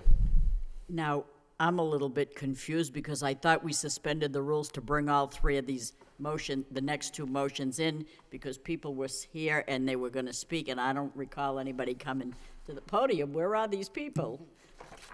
I don't know if they want to speak. I didn't say to speak, I just said they're here. They're interested in the motions. Oh, I didn't say they would be here to They didn't want to speak, okay. Yeah. Anyone else wishing to discuss the two motions here? Mr. Manager, reluctantly. Only in response that what we'll do is we'll put together a report that looks at this in a wide brush, and hopefully we'll address the issues, provide the information the council is looking for and the council as a whole. And if we're not, we'll fine tune after that. You'll hear about it next week. Thank you. Anyone else on the motion, on the two motions? All those in favor signify by saying aye. Opposed, so voted. We'll go back to the city manager's portion of the agenda. City manager. Mr. Mayor, if I could, we have a resident of the city here that was appointed to the Conservation Commission a couple of weeks ago, and she was not able to be here at the meeting. But if I could just take, rather than have her, Caitlin Bedron is a resident, an engineer with Camp Dresser McKee, if I could just introduce. Under the suspension of the rules. Hello. Welcome. Do I have to say my address? No? Only if you'd like. No, I'm Caitlin Bedron. I am excited and honored to be on the Conservation Commission, and I look forward to my term. Thank you. Thank you. Councilor Mercia. I remember reading your resume, and we were very, very impressed with it. So thank you for coming on board because that was very impressive. Thank you. I hope you have an easier time on your board. That's on this. Thank you. Thank you. Under the city manager's portion of the agenda, we have a communication from the city manager, responses to city motions and requests. Any discussion on these? Move approval. Councilman Donza. I just want to thank the manager. I had asked on the LHA report to provide a spreadsheet of the things that have been completed. I'm glad to see there's a good amount of progress, and I look forward to continued reports as we move forward to update the spreadsheet. Thank you. Councilor Elliott. On that same report, Mr. Manager, some of the inspections were done in 2009. Is that? I wasn't sure how that was the case. I believe that was the case, that some were, was it 2009? On the electrical? 2000. If I could pull up. Mr. Bakey, if you happen to have that information while I look for it here. It looks like Adams Street, they were done in December of 2009, and then... As you may recall, Councilor, from previous discussions of this, it was sort of a hodgepodge of different processes that were employed prior to the consolidation with Development Services. The electrical inspector at the time apparently did not issue permits, but did conduct inspections. And we've recorded the dates of those inspections that were conducted at that time by the prior inspectors. And we understand that certain permits were pulled and then at different times in the process that may have involved inspections of individual units for either plumbing and gas or even there were some inspections conducted for building that we have some record of going back. But for the most part, we're basically looking at all of the, for the most part, with most of these, we're starting from scratch at this point. So you'll see primarily recent dates for inspections completed, and going forward, we'll be supplying this type of a spreadsheet going forward with the regular reports so the council's aware of the progress in the process of maximizing safety and achieving full code compliance and compliance with inspection and permitting requirements for the project. So 16 certificates of occupancy have been issued so far, is that right, or approximately thereof? Again, if that's the number that you're counting, that's probably correct. So I'm just reading from the memo. 71 units lacking certificates of occupancy. Inspections have included. I guess my concern is how come we sign off on with a final sign off on gas when the work hasn't been inspected? I'm not sure what question you're asking there. I don't think we would be doing that. Well, there was an article in the newspaper that the director, Ms. Amaral, said that it happens, that we sign off. I mean, that permits were signed off before the work was, a final permit was signed off before inspections were done. Are you referring to the article that appeared in today's paper? Yes. There was a headline that did not match the article in today's paper. I think the article accurately described that the issue in question was that the hookups for the ranges in question were present and complete and inspected at the time. And at the time, the gas inspector indicated to the contractors in the housing authority that they would need to pull another permit when they were prepared to actually install the ranges themselves, and those would get inspected. It appears that never occurred. And in spite of the fact that the headlines seem to imply that the ranges were Mr. Baker, I'm not so approved, concerned about the ranges were headlines. not. I just want to know why I don't care about the headlines. I want to know why inspections were signed off of when gas ranges were not installed. I mean, that's a safety issue. And again, second time. Point of order here, Mr. Mayor. I mean, Councilor Elliott is the first one to complain about people interrupting him. Mr. Baker's in the middle of an answer to the question. So let's hear the answer, and then you can follow. Well, let's keep the discussion to the germane to the issue. I don't care about the headlines don't matching the article. Counselor, you were the one that referenced the local paper. So Because he questioned where I saw it, so I told him where I saw it, so I think that's germane. Allow Mr. Baker to speak. Right. I believe the allegation that you're making is that inspections were conducted and signed off on for work that was not seen. I was trying to explain where I believe you may have gotten that false impression, because that indeed is not the case. The work that was signed off on was inspected. At the time, the gas inspector informed the Lowell Housing Authority that they would need to ask for another permit and have a further inspection when they installed the ranges. That did not occur. So no inspection was conducted on those units for the ranges in question.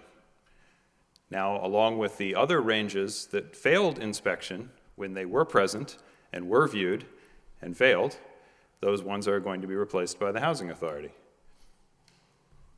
I'm not sure I'm happy to address additional questions if you have them, but what I'm trying to explain is that there was no case where work was signed off on that did not get inspected. So a final sign-off is given by a gas inspector for rough work, but then another permit has to be pulled to put the stove in that requires somebody to hook up the gas to the stove. In the very unusual circumstance that was present there, where someone, for whatever reason, in this case the Housing Authority, wishes to obtain a final inspection for the hookup without the appliance present, they are entitled to receive that inspection. And if indeed the hookup passes inspection and is code compliant, they will be granted final inspection approval. That, however, is not the inspection approval of an appliance that was not actually present at the time of inspection. I know it's a fine point, and it's a very rare occurrence because it doesn't really make a lot of sense for most people to separate, whether they're the contractor or the property owner, to separate the installation of the hookup for the appliance from the actual connection of the appliance on two separate permits. But that is indeed what the Housing Authority seems to have done in those three instances. I cannot explain the reasoning for that, but that is what they seem to have done. Well, it seems that it's one issue after the next, and for the second time, safety is at risk. People's lives are at risk. Gas stoves, I mean, they were outlawed, and they're in public housing units. So that's why I'm asking questions. It makes no sense, and another week where, you know, there are problems, and when is it going to end?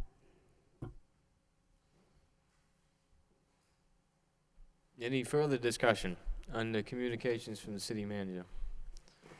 Councilman Dotzer. On another item, we received information regarding lighting on Gorham Street. If, through the mayor, if someone from the administration could report on it so that the general public is aware of the situation with that lighting. Sure. Mr. Manager. Councilor, what we provide you with is a little bit of background here. We've received some questions about this, in fact, from some councilors, that the problems out at Gorham and the connector relate to some of the work that took place out there with Mass DOT doing construction that seemed to have cut off some of the power. And this has been an ongoing battle between National Grid and Mass DOT, and so we're going back and forth to get that matter resolved. But that's what that's all about, and it's as you can imagine, dealing with two large bureaucratic organizations like that, there's some back and forth that is taking place. Bottom line is that although we're getting reports that the lights are out, we are unable to repair them because either Mass DOT or National Grid has cut the actual electric power to the poles. From underneath, correct. And so what we're looking at now is the possibility of, either fixing that without disrupting the roadway, or perhaps having to run some wires. Obviously, we prefer the former, but we want to get those lights back on. But it has been a back and forth. And currently working with Mass DOT and Mass Electric to get some resolution? Correct. All right, thank you. Councilor Mercia. Thank you, Mr. Mayor. Through you to the city manager, and segueing on Councilman Dunce's concern about the lights on Gorham Street, similar situation has happened on Thorndike Street where they put all the Victorian lights, and they must have cut some service to Summer Street because we have 6 lights that are gone, and Henry, your assistant, checked it out, and we have the same situation there.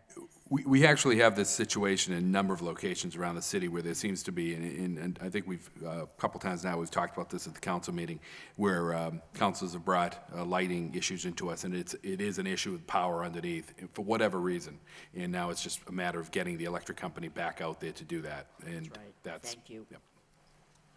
Any further discussion on the communications? Motion by Councilor Kennedy to accept and place on file, second by Councilor Laurie. All those in favor, signify by saying aye. Opposed? So voted.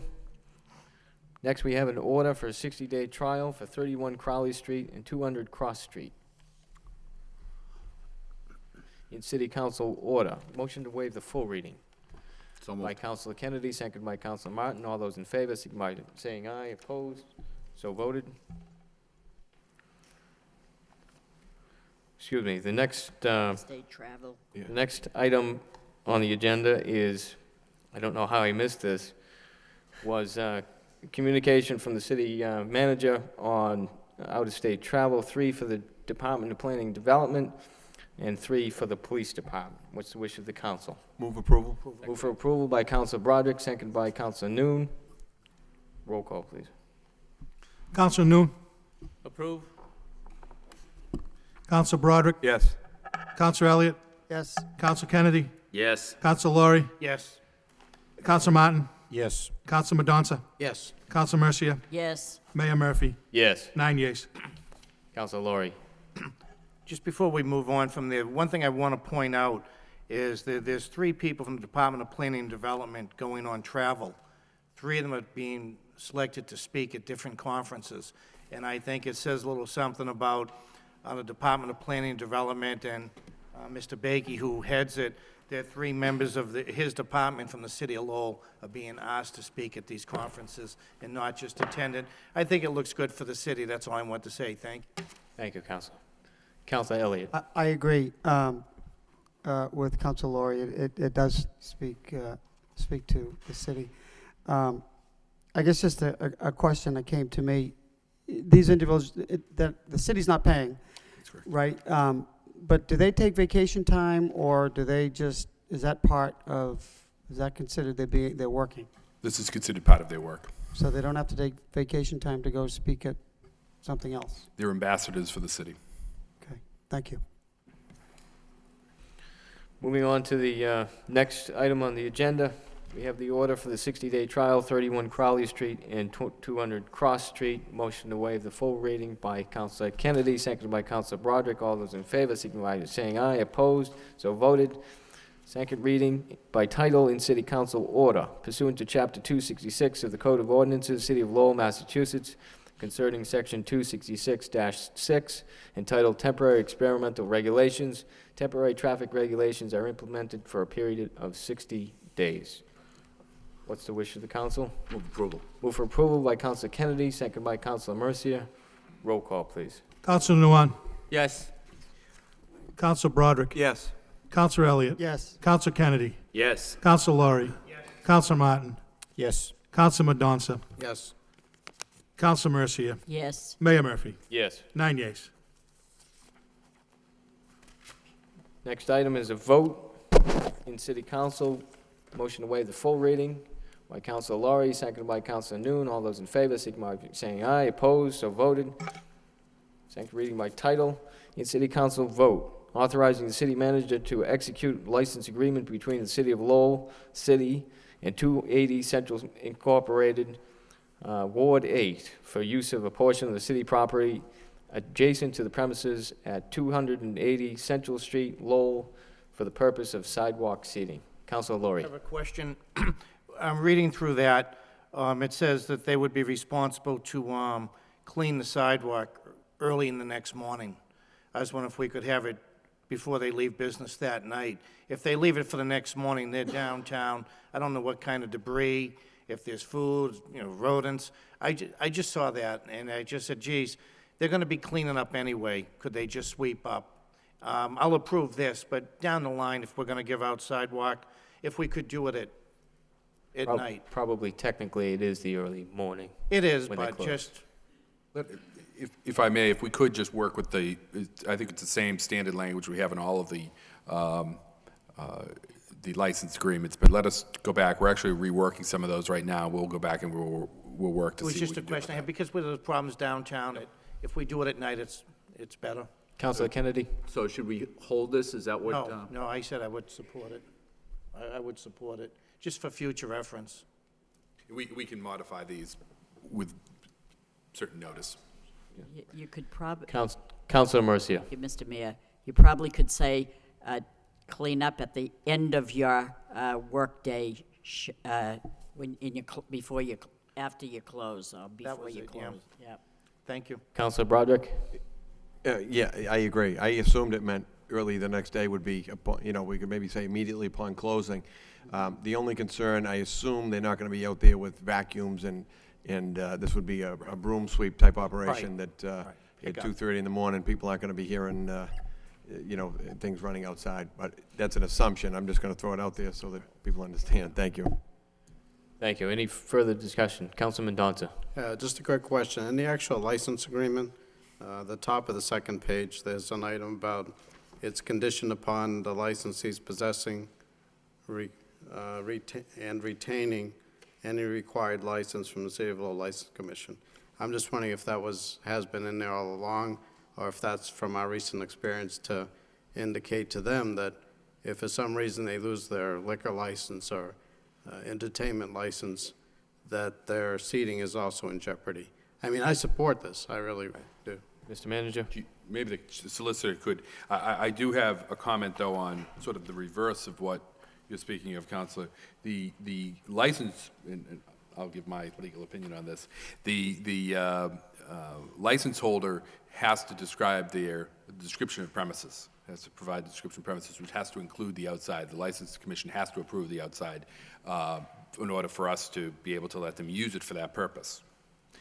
Having said that, we're now taking a position that's a little bit of a flip of that, though, that even if they may have use of the outside by the License Commission, if we find that they are having issues, even if the License Commission does not act against the license holder in any form to restrict their use of part of their premises or affect their operation, the city administration will hold the right to revoke the license so that, or suspend the use of the outside until we feel comfortable. We'll do that with the advice of the police department.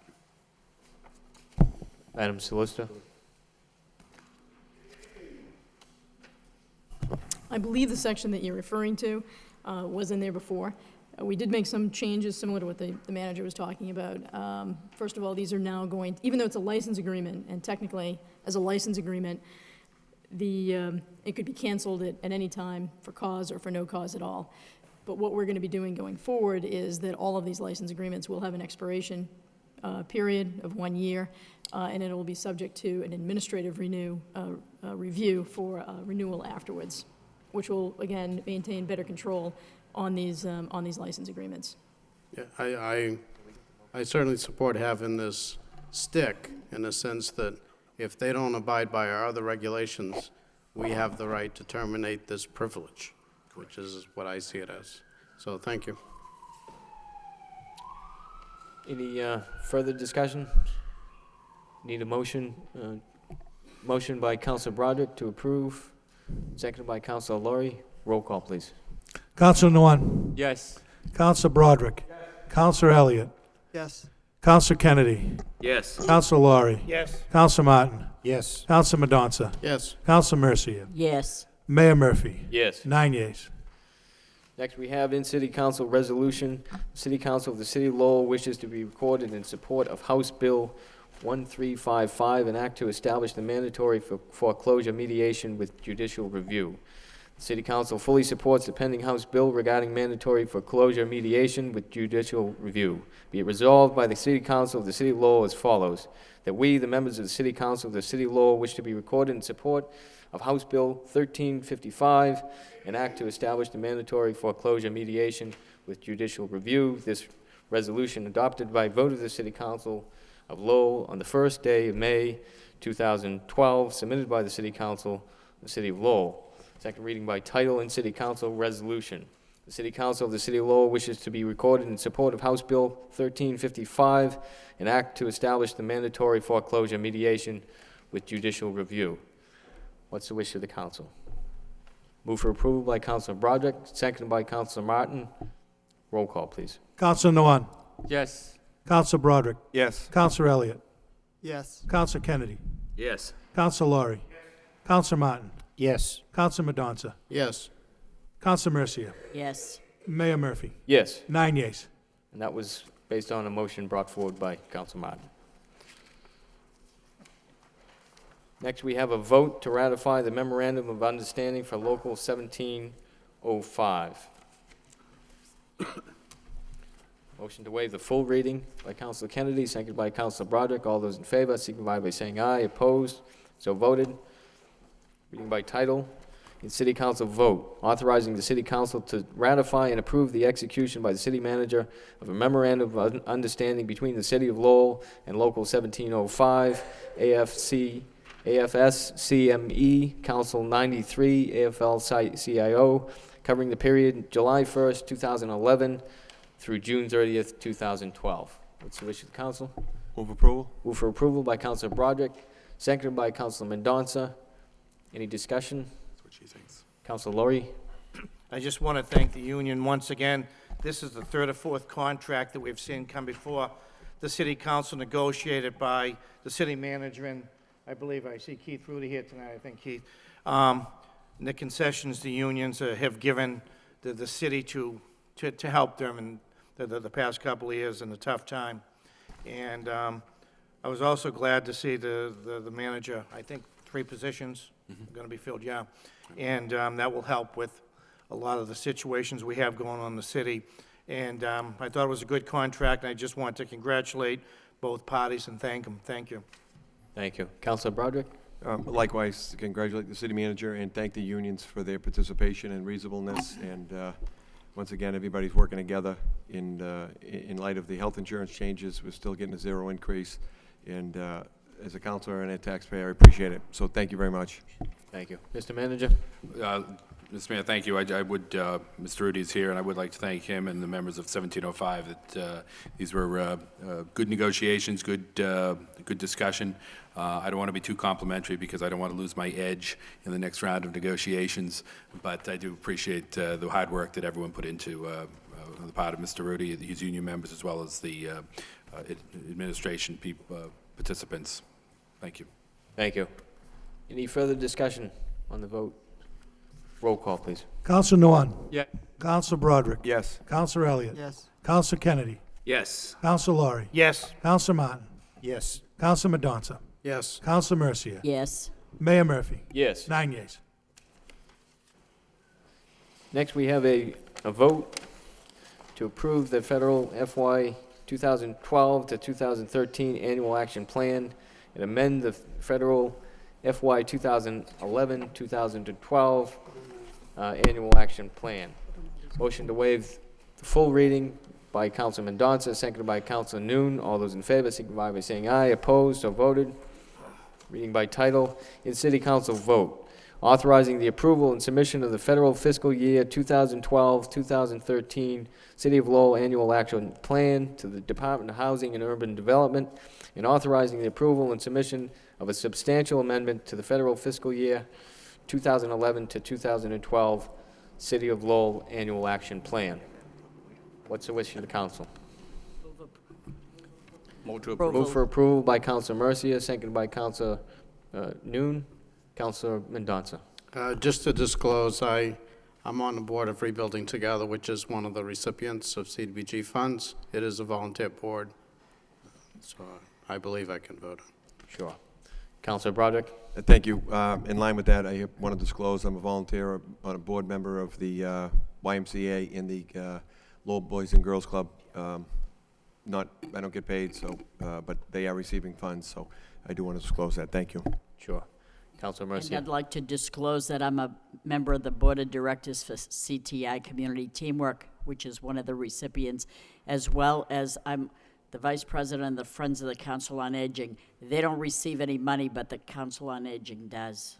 Thank you. Councilor Laurie. I just want to say, I also sit on the board at CTI, and looking through that, I didn't get the whole program. I also have a seat on NEMCOG. I didn't know if they were involved in any of that. No. It was just CTI then. Thank you. Anyone else? I'd also disclose that I'm on the board of CTI. Any further discussion? Councilor Mercia. Thank you, Mr. Mayor. I just wonder out loud how much money we're getting each year. I know I can remember it being like $4 million at one time. Now it seems to be less and less every single year. I know we are grateful for what we get, but it just dwindles and dwindles, and pretty soon, if we're still here, which I'm hoping I am, but it'll be down to 2 million. I know so we see a drop. I mean, and there's more need out there, and there's less money, so, and I have to commend the people on the board. Now, we're getting this packet right before us with all the money being distributed as fairly as it possibly can, but there's a committee that does that, and then they meet and they hold public hearings over at the Council on Aging, the Senior Center, and they do a tremendous job. So I'd like to acknowledge the people that put this together and did a great job with that. Thank you. Thank you. Any further discussion? Roll call, please. Counselor Nguyen. Yes. Counselor Broderick. Yes. Counselor Elliott. Yes. Counselor Kennedy. Yes. Counselor Laurie. Yes. Counselor Martin. Counselor Mendonça. Yes. Counselor Mercia. Yes. Mayor Murphy. Yes. 8 yeas. Next, we have a vote to authorize the manager to execute a license agreement with UMass Lowell to use a portion of the parking lot at Sheehy Park. Motion to waive the full reading by Councilor Laurie, seconded by Councilor Broderick. All those in favor signify by saying aye. Opposed, so voted. Reading by title in City Council vote, authorizing the city manager to enter into a license agreement with the University of Massachusetts Lowell to use a portion of the premises located at Sheehy Park parking lot at 501 Pawtucket Street in the city of Lowell for parking of vehicles. Mr. Mayor? Councilor Kennedy. Yeah, through you to the city manager. In reading over the agreement, it states that the public will be able to use the spaces when the university's not in session. Correct. What about the summertime? How, is that part of the time when the university's not in session? I mean, I know they have summer school there, but I can't imagine it's all that busy. And correct. I would imagine that is when the public would be most interested in using the park. So could you explain how that? Sure. The arrangement is that they would improve the lot and maintain it, police it, and that they would reserve 8 to 10 spots for the public to use. But during the summer, Mr. Bakey, did that come up in the discussion? Yeah, the reason that the university is interested in this, utilizing this lot under this license agreement is that they are seeing a lot of parking pressure on their campus, which they, in the long term, are dealing with by constructing a new parking structure on the south campus. This lot is to hold them over for another year till that is done. They only experience this pressure at the peak times of full enrollment during the semesters. So when they say that they wouldn't be using it when they're not in session, that basically means nights, weekends, and then summer and during the other breaks. Yes, there are an occasional class that's meeting, but they have ample parking on the campus to accommodate in those times. It's only the times when they're at sort of their peak use that they need this. Okay, so just to be sure, that means that during the summer months, when the school's not in session, which would be June, July, August, the public can park there. The lease agreement doesn't hold for those months. Yep. And in fact, I think one of the things that we see as an advantage of this is even when the school is in session, the school has agreed to provide the policing that will allow for at least 8 to 10 spaces to remain available to the public. And I think, unfortunately, if you go out there today, very often I think you see an awful lot of vehicles that probably belong to students and very little available for the public at large. And I think this will preserve, even at times when the student demand is at its peak, through university policing, which can be a lot more effective on the student vehicles than anything we can do, okay. That there will be public access at all times. Thank you. Thanks. Thank you. Any further discussion? Councilor Elliott. Thank you, Mr. Mayor. How many do we, Mr. Becky is correct. Right now, and there's been more motions on here, and I know we brought it to the manager's attention that we asked, the ticket people, meter maids, to go down and enforce it because, for residents, and they've been complaining for quite some time. I know, Mr. Manager, you've even spoken to a particular individual. So is 8 or 10 a reasonable number? Is that we can expect to satisfy the general public during that time? I wish I could stand before you and say for sure, right. But it seems to be a reasonable number. Right. You wouldn't have brought it forward without knowing how many students are using it today versus general public. It's very difficult to be absolutely certain that that's the magic number. How many spaces are over there approximately? I think it's about 60 total. 60? Oh. Okay. It makes sense. I mean, if it's not being used, then it is a major there is a major parking problem over there, and so, okay. Thank you, Mr. Bakey. Mr. Manager. Mr. Manager. Just to very quickly to Councilor Elliott's comments, we do have one individual in particular in the city that's raised this issue with us. We go down and we police it, and we constantly find adequate parking for, we can't be sure if there are in fact students using it. We assume they probably are, but we can't prove it. But there are plenty of spaces every time we go by there and every time that we send the meter attendants out there. But Councilman Mendonça. Yeah, well, having heard complaints from the residents before about students using this, I have some reluctance, but I think the policing by the university will certainly help. And the other thing is, I believe was just stated, this is just for 1 year. Correct. While they build their parking garage. Correct. So after that, it'll be all public parking again. public parking and improved public parking. Improved, all right. So again, I am reluctant. I'm going to support it only to see the added policing, so that to make sure that spaces are available to the general public during this period. Thank you. Councilor Noon. Thank you, Mr. Mayor. Councilor Mendonça asked my question and got the answers. I just want to know whether or not the term of the agreement. So thank you. Sure. Councilor Laurie. Thank you, Mr. Mayor. Within this agreement, it's going to be during the school year next year. Who's going to be responsible for plowing? The university. Oh, they're going to take care, okay, good, thank you. Councilor Mercia. If anybody went to the Sheehy Park, and I've been there many times over the years with my children and grandchildren, and just for the sake that they're graveling it smoothly is worth the weight of this motion. Absolutely. Because it's a mess. And they're gonna, part of the agreement, they gotta fill it all out and level it off. That in itself is a plus. Absolutely. Right. So can I have a motion then from you, Yes. Councilor Mercia? Motion to approve. To approve by Councilor Mercia, second by Councilor Laurie. Further discussion, Councilor Broderick? I was going to make the motion, but I think this is a win-win. You get the parking lot squared away and patrolled, and I think, for 1 year, it's being a good neighbor, and while the university expands, so I think it's a win-win. Thank you. Thank you. Any further discussion? Roll call, please. Councilor Norn. Yes. Councilor Broderick. Yes. Councilor Elliott. Yes. Councilor Kennedy. Yes. Councilor Laurie. Yes. Councilor Martin. Yes. Councilor Mendonça. Yes. Councilor Mercia. Yes.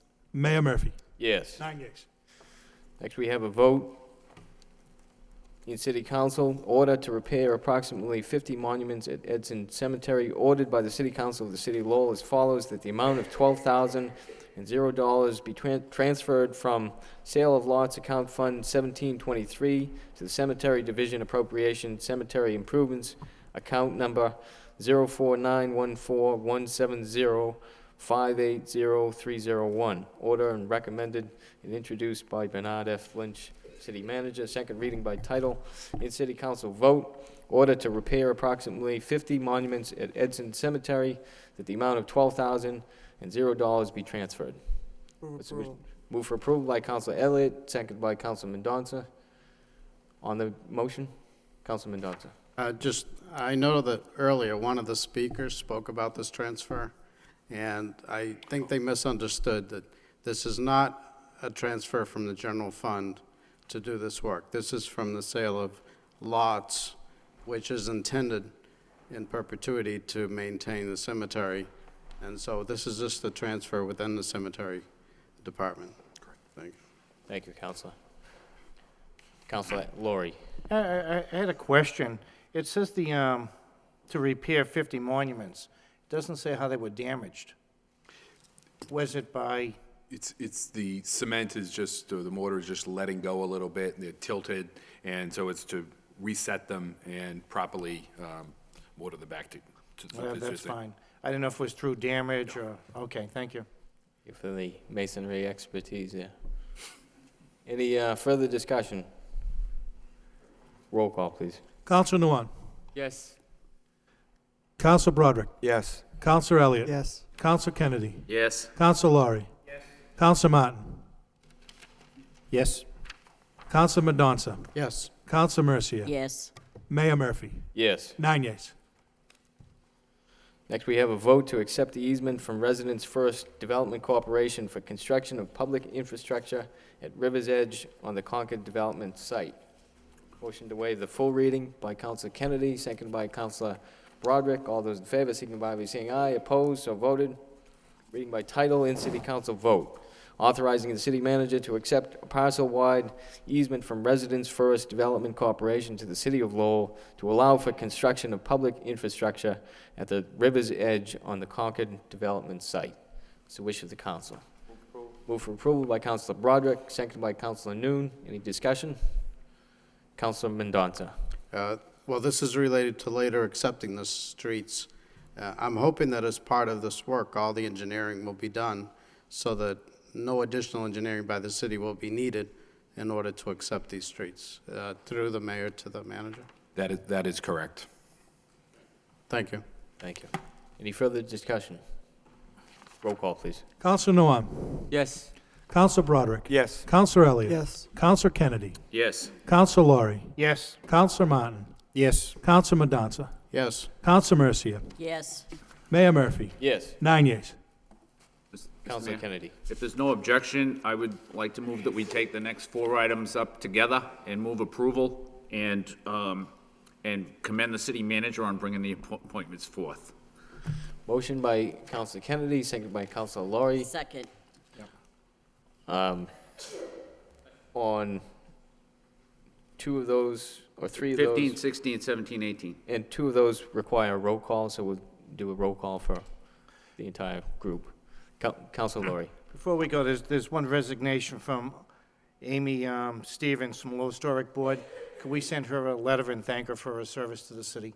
Sure. Thank you. Roll call, please, on the motion. Counselor Noam. Yes.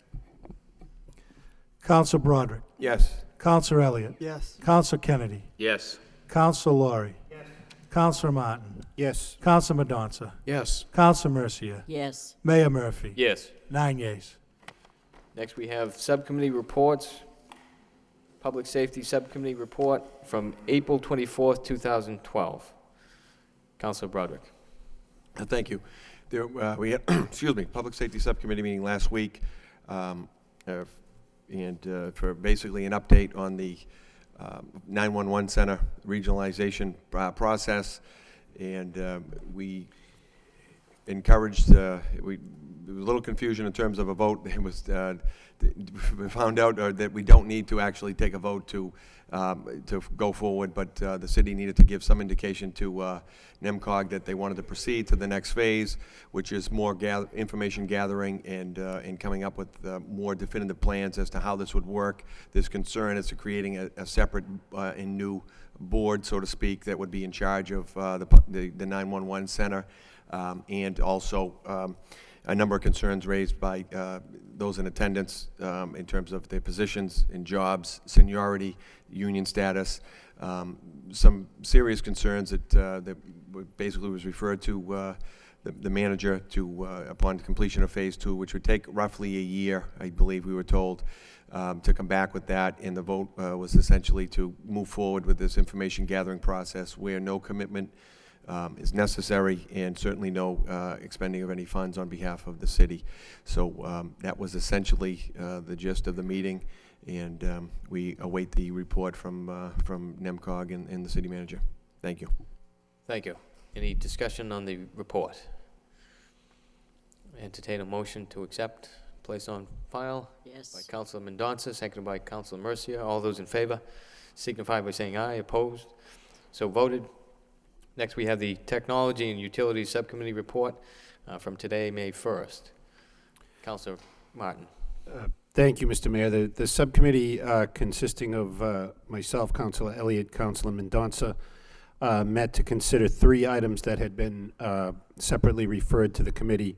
The first was an update on what's called municipal aggregation, which involves alternate sources of supply for electricity. Residents may be familiar with solicitations that periodically come in the mail that tell you you don't have to buy your electricity from National Grid even though they deliver the electricity. You could enter a separate contract with any number of other alternative providers. Green providers are some, but not all. And that's a lot of hassle for the consumer. Savings aren't that great. sometimes could even cost more in the case of some of the alternative energy sources. So Mr. Moses, and the others I assume, but he was the one who made the presentation, has been working on this. With the idea would be that the city as a whole would become an alternate purchaser of electricity, and this is something that's been made possible now, I think, by recent changes in law. And then once the city negotiated a price for all its residents, then the residents would have the option of signing on to that lower price. So the first step in that is to kind of get a consultant on board who would seek the necessary rate approvals with the utility and the Public Utility Commission at the state. We have an RFP out, I guess, soliciting proposals from various consultants who would act in that capacity, somewhat as a broker between the utilities and the city, but also as a, to get the rates not only negotiated but approved at the state. We're only allowed to offer this to citizens if there would be a savings to them. So we're not looking at significant savings, but small, 5%, maybe less, is something that's possible for people on their electricity bills. So there'll be more to report in the future.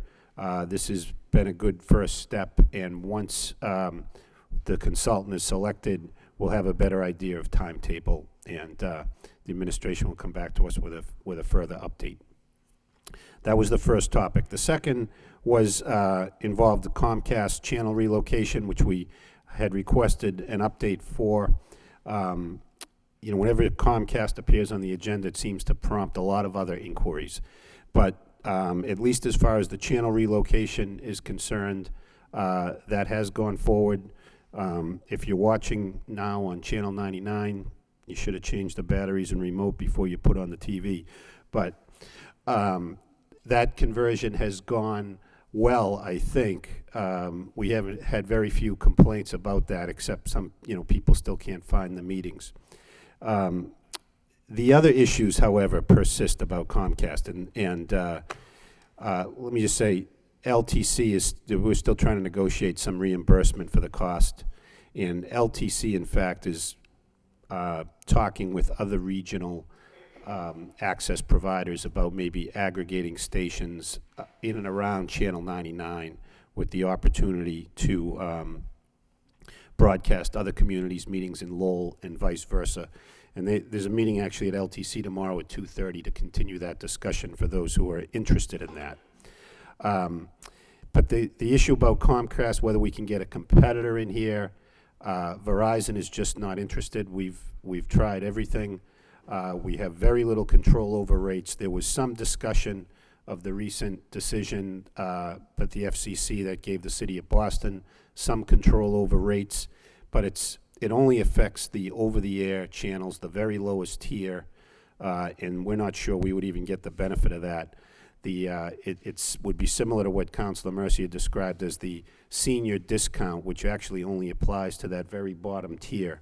So I think everybody's frustrated, but this is really a matter of federal law. We get a lot of complaints, and we do negotiate a license renewal periodically with Comcast, but we have very little control over anything, really, but particularly we have no control over rates. So at least as far as this issue with the channel relocation is concerned, it looks like that has gone as well as could be expected. There may be some further developments with other channels, but as far as getting other competition and rate reduction for the residents, is which we all care about the most, I think we'd be creating a false sense of the optimism that that's possible, because under the federal regulatory scheme right now, it isn't. And so that's the update on that. The final thing we considered was a petition that was here either last week or the week before from Extenet Systems to install antennas on poles. They had done this in the past and had come in with a new request, I think, and this was referred to the subcommittee. So members of the subcommittee asked questions. Other councilors were at the meeting. Councilor Rita Mercier, Councilor Laurie, Councilor Noon, all had the opportunity to ask questions about this, and it was the recommendation of the subcommittee that this petition just move on through the regular process. So the next step in that would be just to refer that petition to a public hearing, and the subcommittee voted to recommend that that occur, and that the council just refer that matter to a public hearing. There's no action necessary on the other two items. They were just updates. Thank you. On the report, Council Laurie. Thank you, Mr. Mayor. I just want to say the Transportation Subcommittee will meet next Tuesday at 5:30 here in the council chambers. The discussion will be on the no parking signs, and if they're going to be allowed on one-way streets are going to be brought into that discussion. Hopefully, by the end of that meeting, we'll have something to bring to the council. Thank you. Thank you. On Councilor Martin's report, would you like a motion to refer? Motion to refer the extant petition to a public hearing at the next possible date. Yeah. Second. Motion by Councilman Donza, seconded by Councilman Kennedy. All those in favor signify by saying aye. Opposed? So voted. Moving on, we have petition by the wire inspector, or excuse me, from the wire inspector, National Grid and Verizon New England pole location for Willie Street. I'd entertain a motion to accept and adopt the accompanying order by Councilor Broderick, seconded by Councilman Donza. All those in favor signify by saying aye. Opposed? So voted. Next, we have from, again, National Grid and Verizon New England, 3 pole locations for Middlesex Street. Entertain a motion to accept by Councilor Mercia, seconded by Councilman Donza. All those in favor signify by saying aye. Opposed? So voted. Next, we have under general petitions. We have 1 claim for property damage, 1 claim for personal injury. Entertain a motion to refer to the Law Department for report and recommendation. Make a motion to refer to Motion the by Law Councilor Department. Noon, seconded by Councilor Mercia. All those in favor signify by saying aye. Opposed? Thank you. Councilor Mercia? Mr. Mayor, if we could take 24 and 25 together and amend it to be 2 60-day trials. Sure. Motion by Councilor Mercia, seconded by Councilor Broderick. On the amended motion to take the 2 together and make them 60-day trials, by Thomas Lynch, Lowell, Mass., requesting a handicap parking sign at 401 Lincoln Street, and by Diego Garcia of Lowell, Mass., requesting a handicap parking sign at 55 Willow Street. Refer to the traffic engineer. A motion by Councilor Kennedy, seconded by Councilor Broderick. All those in favor signify by saying aye. Opposed? So voted. Next, we have under motions, first motion by Councilor Noon. Request the city manager have the appropriate department install crosswalk between Branch and Nichols Street. Seconded by Councilor Mercia. Councilor Noon. Thank you, Mr. Mayor. Mr. Manager, to the managers that the street on Branch and Nickel, particularly the Branch Street, there's a lot of storefront, a lot of business, a lot of crossover. Sometimes, I've seen car come and go, and, a near miss sort of. So if you can install the sidewalk, I greatly appreciate it. Thank you. Sidewalk or crosswalk? Crosswalk, I mean, sorry. Thank you, Thank Councilor you. Mercia. Any further discussion on the motion? All those in favor signify by saying aye. Opposed? So voted. Next motion by Councilor Noon. Request the city manager have the appropriate department replace the street light at 30 Berry Street. Seconded by Councilman Donza. Councilor Noon. Thank you, Mr. Mayor. The assistant city manager, Henry Merchant, already took care of it. He came in tonight, he said, it's all taken care of. So thank you, Mr. Merchant. Thank you. All those in favor signify by saying aye. Opposed? So voted.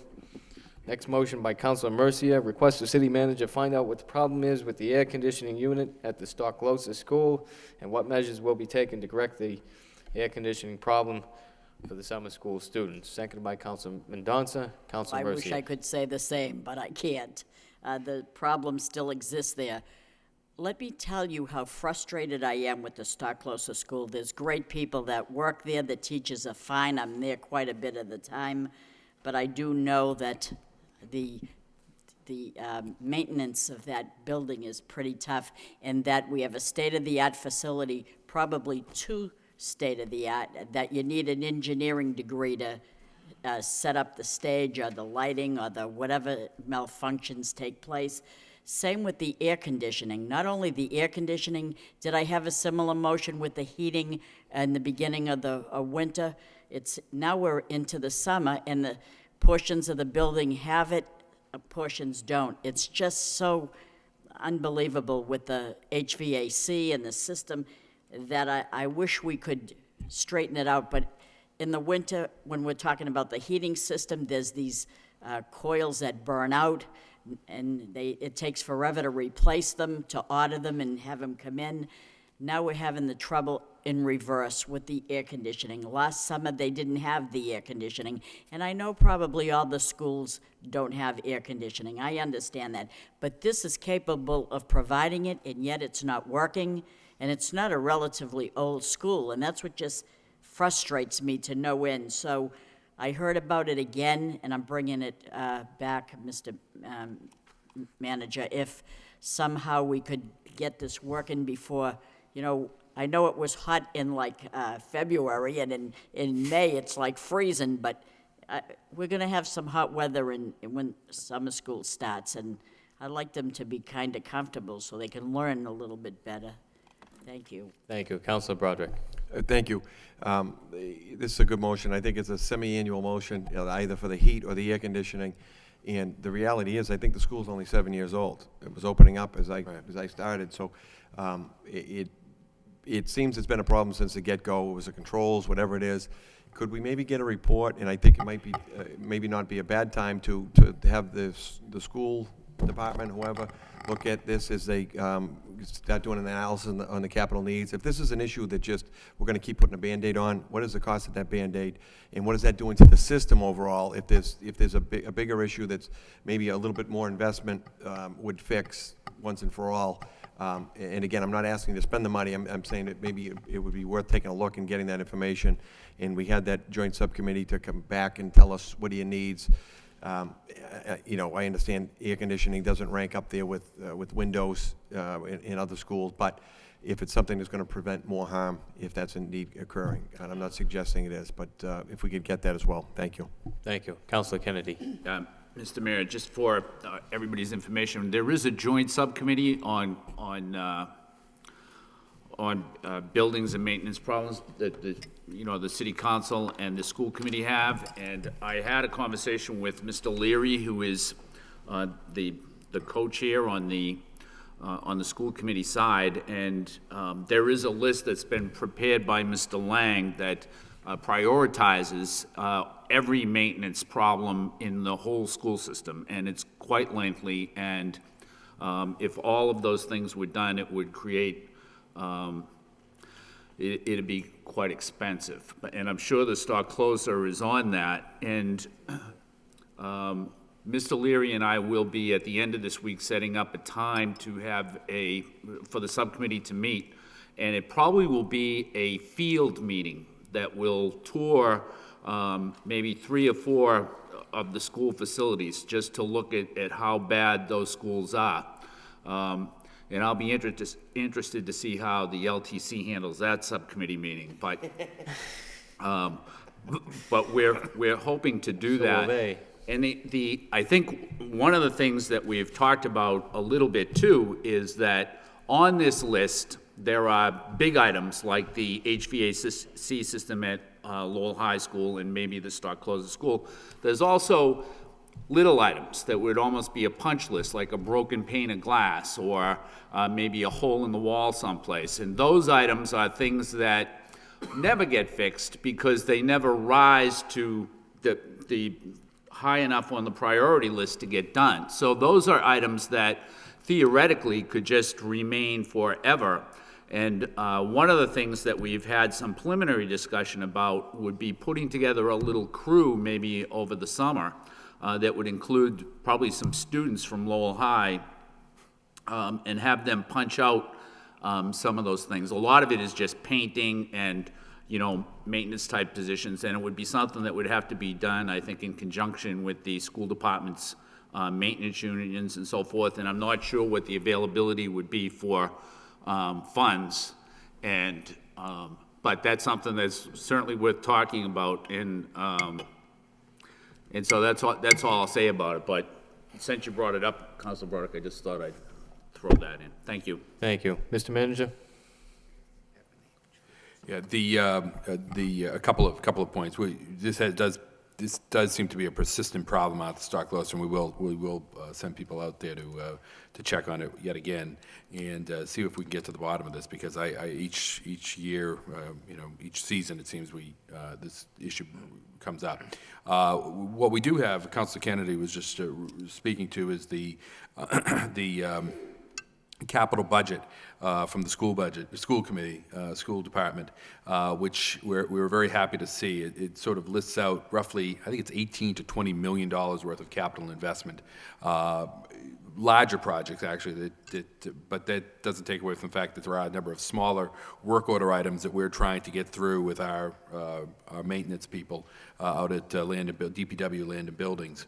What we're in the process of doing now is this $18 to $20 million on top of the roughly, I think I want to say we have other requests in from other departments of about 80 or $85 million.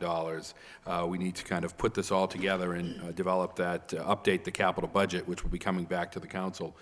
We are hoping that we can actually put a very aggressive capital budget plan out to the council this year to address many of these facility needs.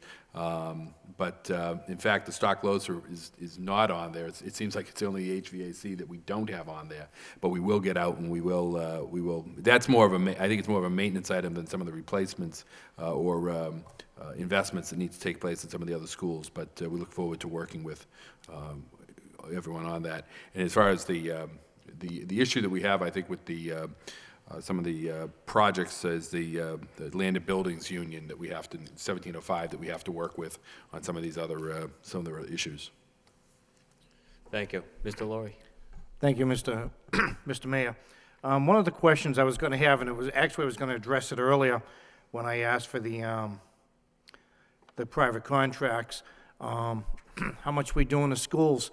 Last year's budget, now for years, my colleagues would remember this, I wasn't on the council, the state would send local aid to the cities in one big package and you would distribute it. Last year, I believe, DeVal Patrick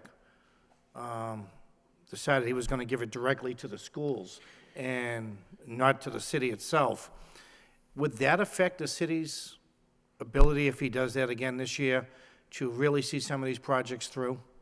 Well, the school, ever since 1993, actually, it's a chapter, I think, Councilor, I think you're referring to the Chapter 70 program.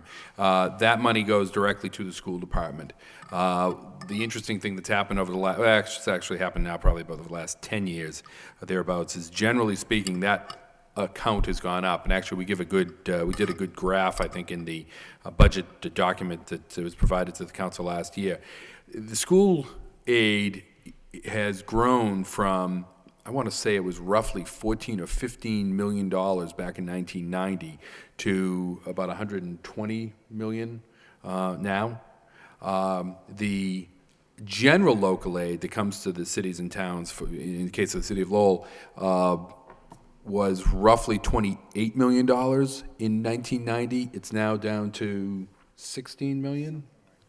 So we've actually, in $1990, we're that far down in just general aid. The money that goes to the school department for Chapter 70 has to be spent on education. They do have some flexibility that they could put it towards certain items, but that's under their jurisdiction. Right, and that was my question. We do lose the ability to do some of these projects locally. Yeah, right, we allocate quite a bit in our Land and Buildings Department to the schools with our staffing and our resources. A large chunk of the Amoresco project went to the schools.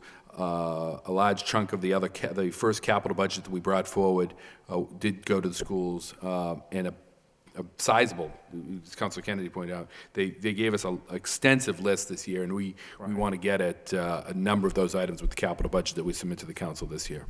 Thank you. Thank you, Counselor. Any further discussion on the motion? All those in favor, signify by saying aye. Opposed? So voted. Next motion is also by Counselor Mercier. Request the city manager report on the status of the consolidation of cemetery with DPW crew. Second. Seconded by Counselor Kennedy. Counselor Mercier. Thank you, Mr. Mayor. Some time ago, we learned as a council that the cemeteries, the people that work there were put to the DPW department, and they have a private contractor where I believe it's Ed Weezer that does the cutting of the grass and stuff like that. Having said that, I know that if there's going to be a burial, the person in charge of the cemeteries calls over and has the DPW crew, a few of the guys, come over to help out with that. And if there's another funeral burial at 1 o'clock, let's say, it's my understanding that if there's any work to be done, they could stay and do it, and then they go back, because the rules state that they have their lunch within the DPW garage. Well, having said that, there are times, I think there's something not right here in that the person, I should say person, and I don't want to speak for that person, but I'm understanding that sometimes he's alone, and it's a hassle, more or less, to get the guys back there. And he has heavy lifting at times to do, and he's all alone. Having said that, and knowing that I think you know where I'm going, but one of the collective bargaining agreements is that the parties agree that 3 DPW positions currently budgeted but not filled will be filled within 4 months. And I'm asking through this motion if one of those people could go from the instead of the DPW to the garage, to the cemetery. And I asked Kiki Rudy, I don't know if he's the president, I thought TJ Cooper. She is, right. She is, but I asked him as a union rep that had previously, still knows the law, if that could be done, and he said it could be. But I mean, he's not telling me to do it, but I'm asking if perhaps you could give it some thought so that person that needs to lift heavy things occasionally isn't doing it alone. Right. I don't want to see anybody get hurt, and maybe that's what he needs, is to have someone there. I mean, he's all alone. He's not asking me. I just found out through different means. Mr. Manager. Council, we're working through some of the issues surrounding that, and we'll there are a number of issues you raised that we are discussing, and we're trying to find the appropriate solution to that. Thank you very much. Thank you. Any further discussion on the motion? All those in favor, signify by saying aye. Opposed? So voted.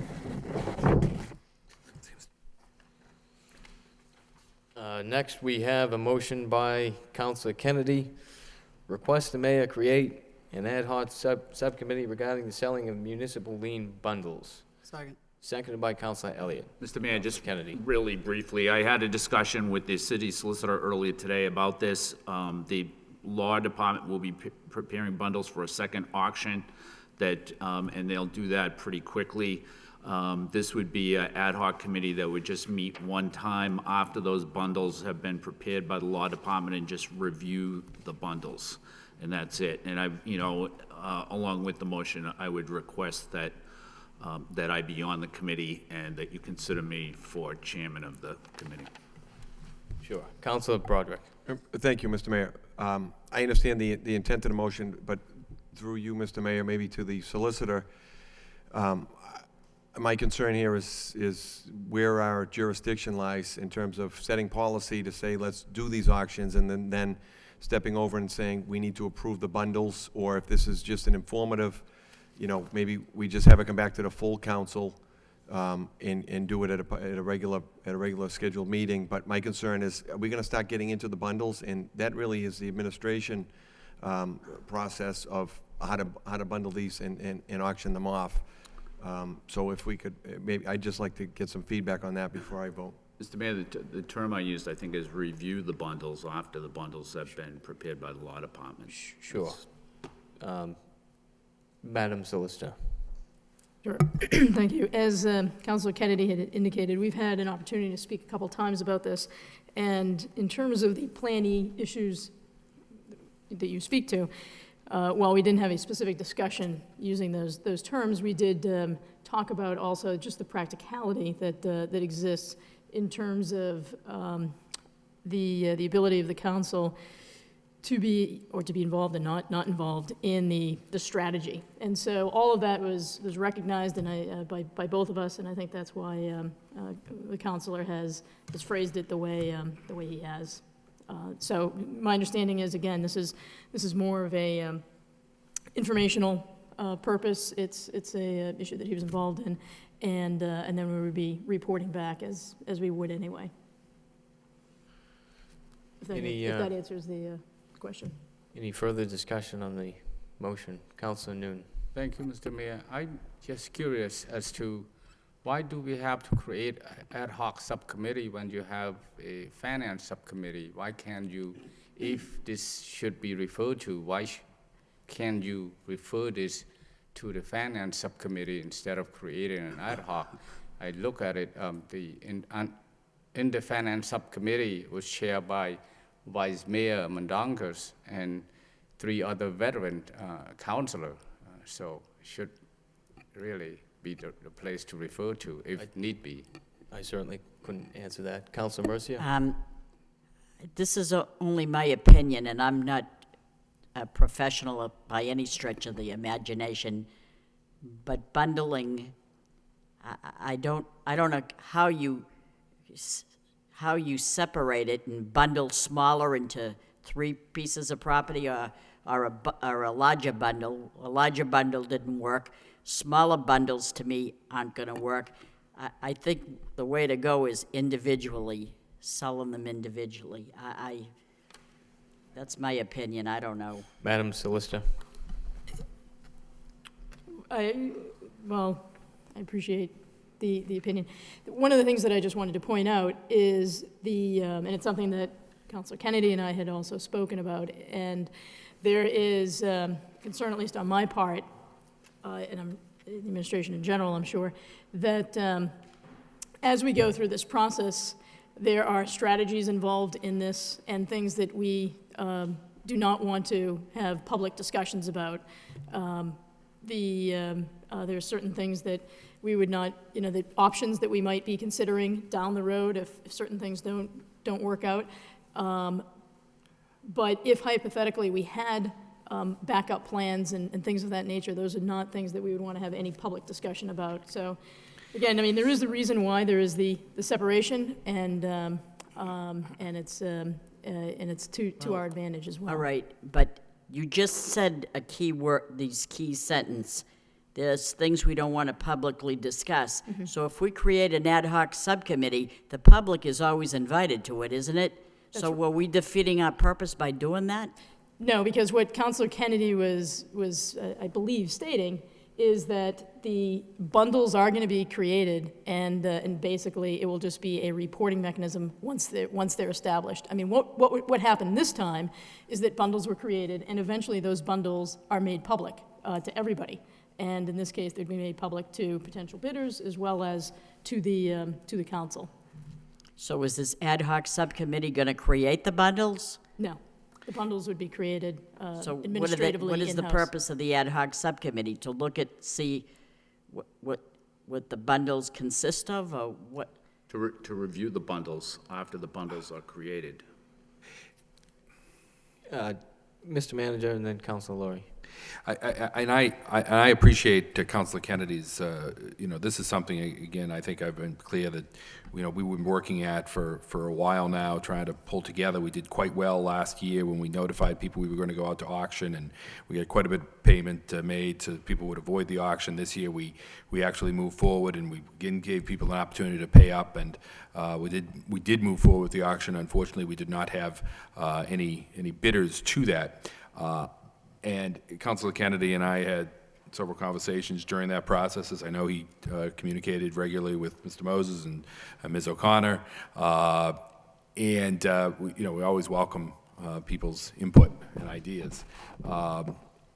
I do have concerns. The solicitor has spoken to Councilor Kennedy today about this and seems comfortable with the notion of reviewing the bundles. I'm unclear about what reviewing means.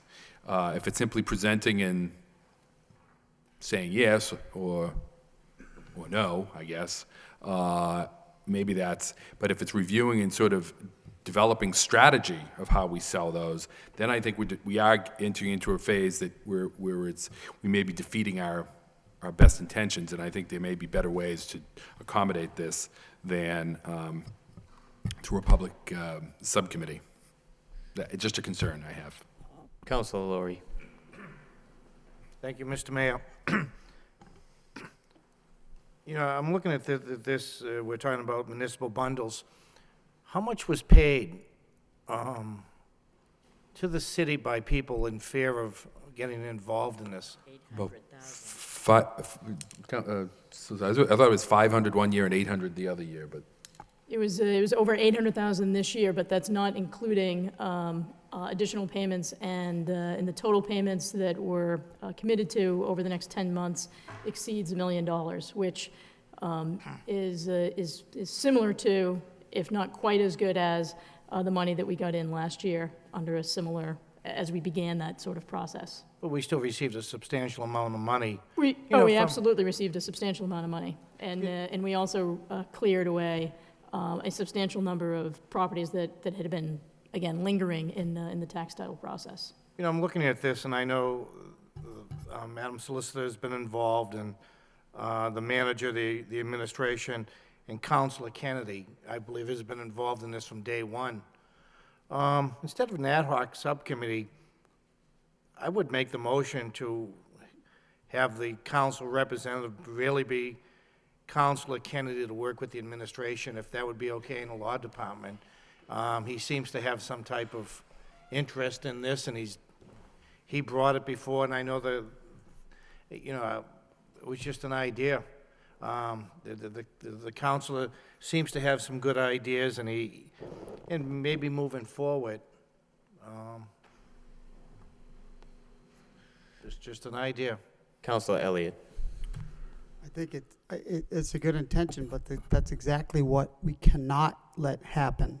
We can't that's exactly what the solicitor just told us, that counselors cannot get involved in the strategy or, because we can't get involved. It's exactly what we don't want to do, is to have one person working with the manager in meetings. That's supposed to be developed by the manager, the strategy or whatever the packages are going to be, and then bring forward to an ad hoc subcommittee. And the intent of an ad hoc subcommittee is that it has a particular function, and then it goes away.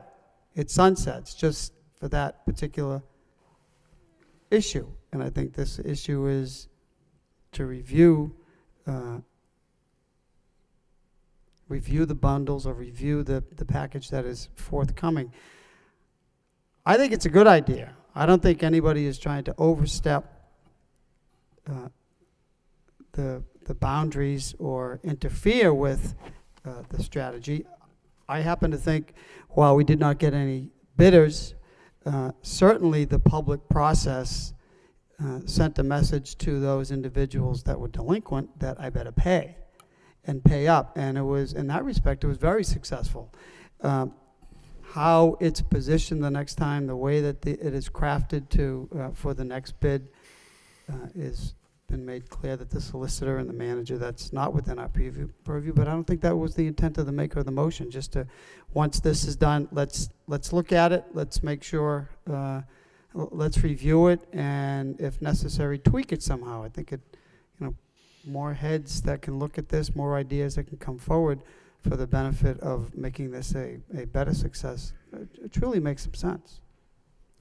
Thank you, Mr. Mayor. Councilor Broderick. Thank you, Mr. Mayor. I guess the difficulty or the challenge I see here is that how do we review without commenting and giving some input? And I think that's where the potential violation comes in, number one, and number two, it can be against our best interest. To be negotiating these packages with the manager or questioning them in public, you know, I assume we're gonna get some kind of report, we can ask for a report, but I think, you know, it ends there. To get into more discussion gets into the strategy, which we're not supposed to be putting together the strategy of how this is done. We create the policy of getting it done.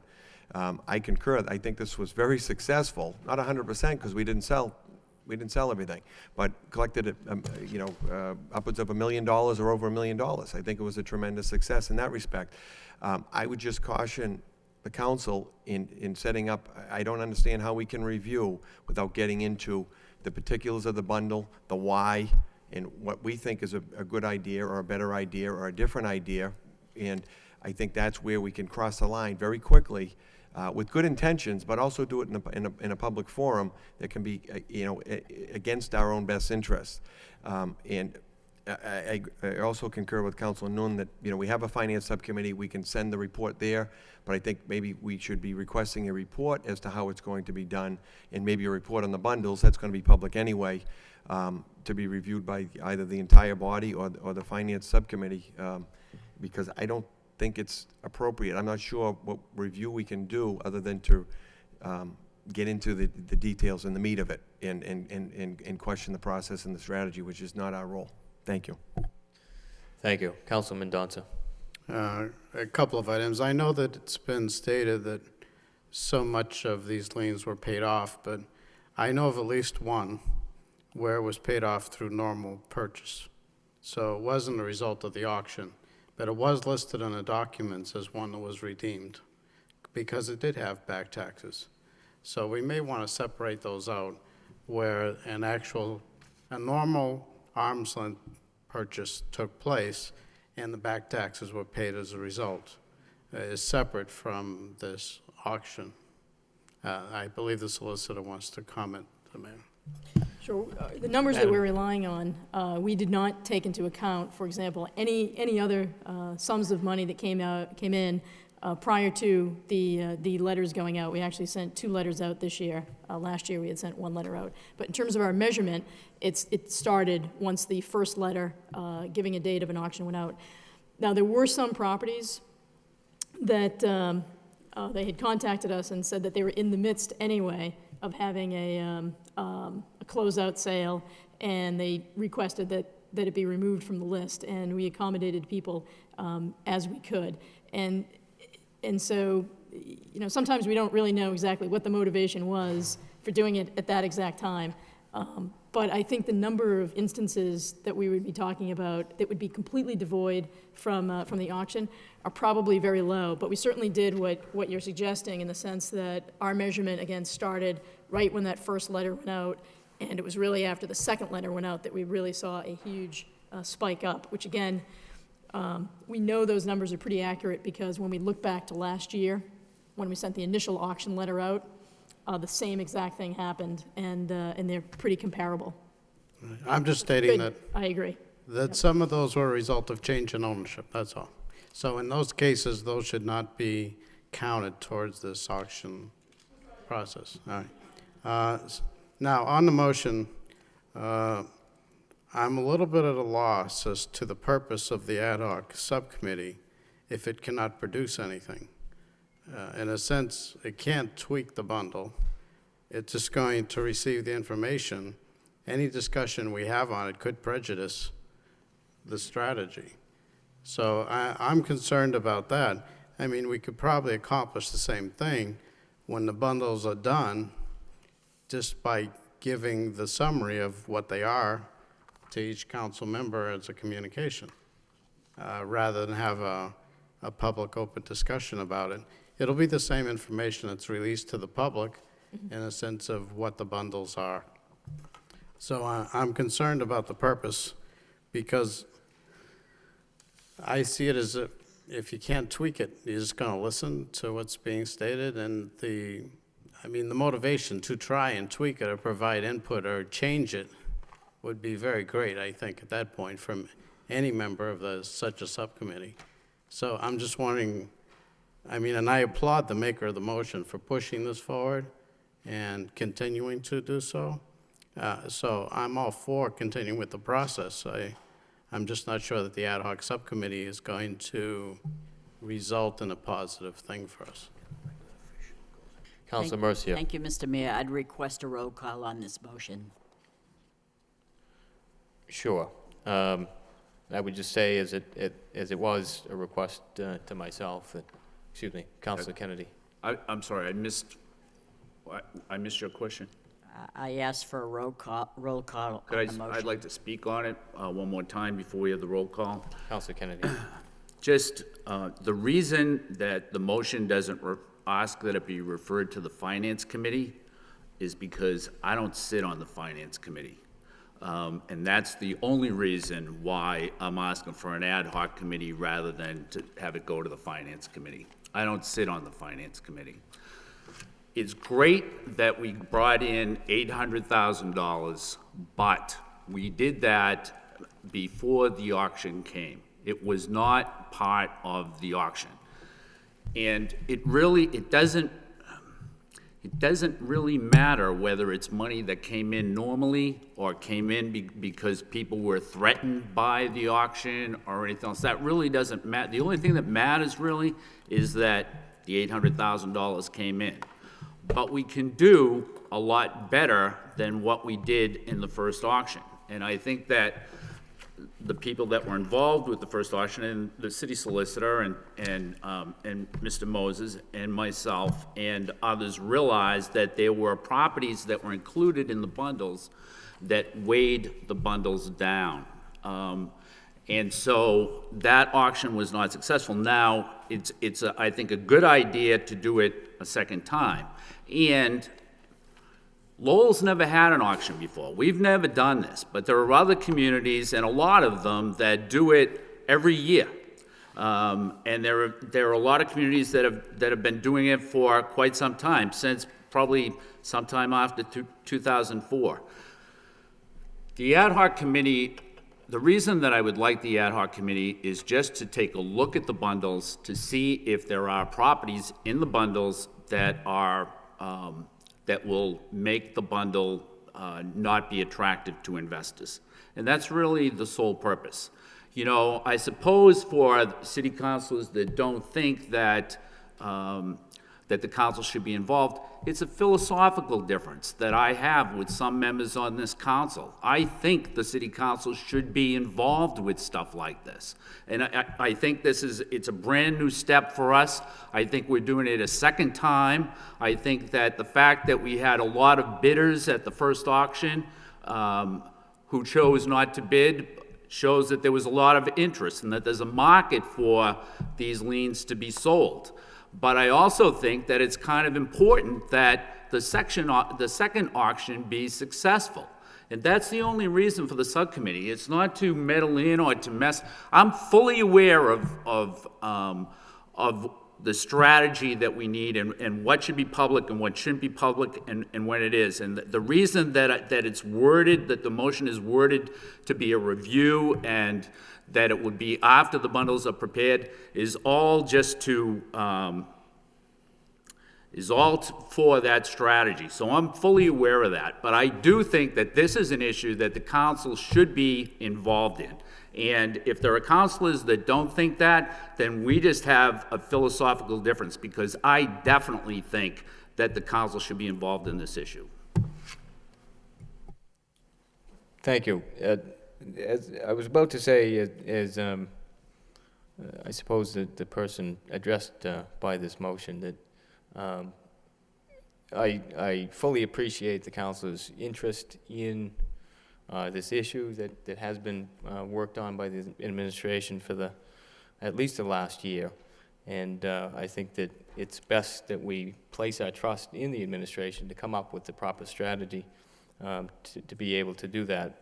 I happen to agree with Councilman Donson that I'm not sure to what end you would be reviewing those bundles, but if people want a roll call vote, then we'll call one.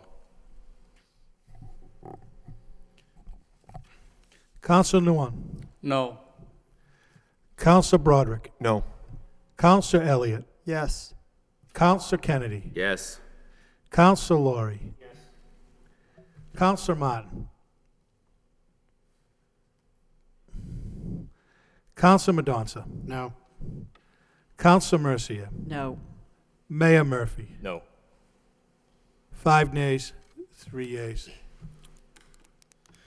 Next, we have a motion by Mayor Murphy and Councilor Noon to request the manager to develop an application for the Sustainable Materials Recovery Program grant to increase diversion of organics from the waste stream or to broaden the school recycling program. Councilor Noon. Thank you, Mr. Mayor. Thank you for allowing me to join you in these motions. I think it's an important motions in the sense that we need to, there's an application deadline, I believe, in June 13 to the Department of the Environmental Protections for grants to really increase the diversions of organic from waste stream, particularly broadening the school recycle program, because it's key when you start teaching our children at school that young the importance of recycling, the importance not only that it save the city money, but also it's saving the environment. And I think it's a great lesson to give to the young children as they grow, as they progress through life. Thank you. Thank you. Any further discussion on the motion? Councilor Elliott. So we're looking to get a grant to, I don't understand exactly what we're trying to do in the schools. We're going to set up a separate barrel for food waste, and the cafeteria is second for food waste, or can you? They're two separate issues. So can the maker of the motion explain exactly, logistically, how this is going to work? Because I have a concern with taking food waste and having it in the schools in two separate barrels. How is it going to work? I believe the motion is to request the managers to develop applications for the sustainable material recovery program to the application sent to the Massachusetts Department of Environmental Protections, and it's really is to increase what we are doing now and also broaden in terms of the recycle program in school. So what do we? Can I interrupt? I'm sorry. What are we doing with this organic waste? Well, the proposals, I don't have the detail of it, but the proposal is that the administration going to put together that proposal as and submit it to the Department of Environmental Protection. Mr. Manager. A question, based on the reading of this, it appears that you're asking me to develop an application under the Sustainable Materials Recovery Program to either increase diversion of organics from the waste stream or to broaden the, do I understand that correctly? Exactly. Correct. So we would weigh both and determine which one we would apply for. Okay. So it's either or. That's my understanding from this, yes. Okay, and so how would we achieve that with system? I mean, we're an urban school system. Mm-hmm. And I have to tell you, one of my concerns with this sustainable waste is, I mean, it's essentially, I don't know how long we're going to keep it. I don't know what's going to go in there. I don't know how students are going to know, or disposing of it is a concern.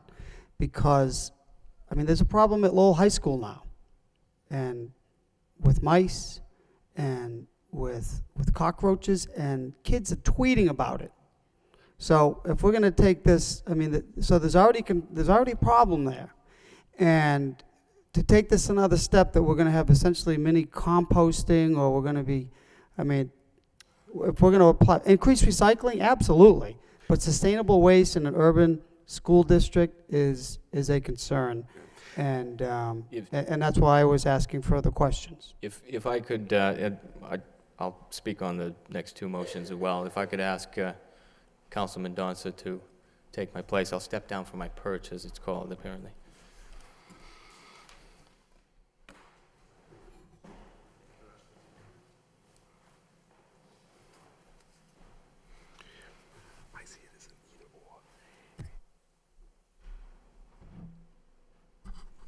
Mayor Murphy? Thank you, Mr. Chair.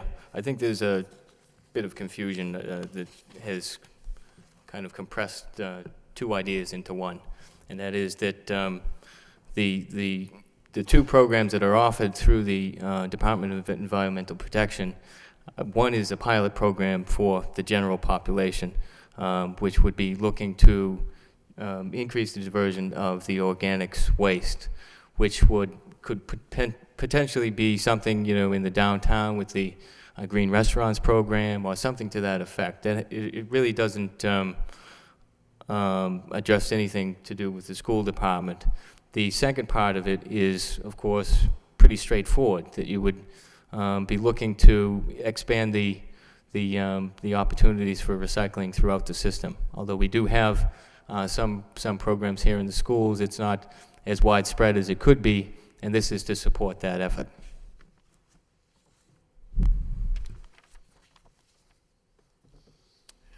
Anyone else? No, if they're separate issues, that makes sense, but when you see school recycling and then sustainable organic waste beforehand, one would presume that So that was it's- all. I mean, So to that's- clarify, I guess it's either remove from the organic waste stream in a general population or increase recycling within the schools. One of the two grants. As it's written. Okay. Just a point of information. Counselor Can people- Elliott. Is composting allowed in the city by public health ordinance? It's Yes. allowable? Yes, Yeah. it is allowed. Thank you. Yeah. All right, all those in favor, say aye. Aye. Any opposed, say nay. Motion passes.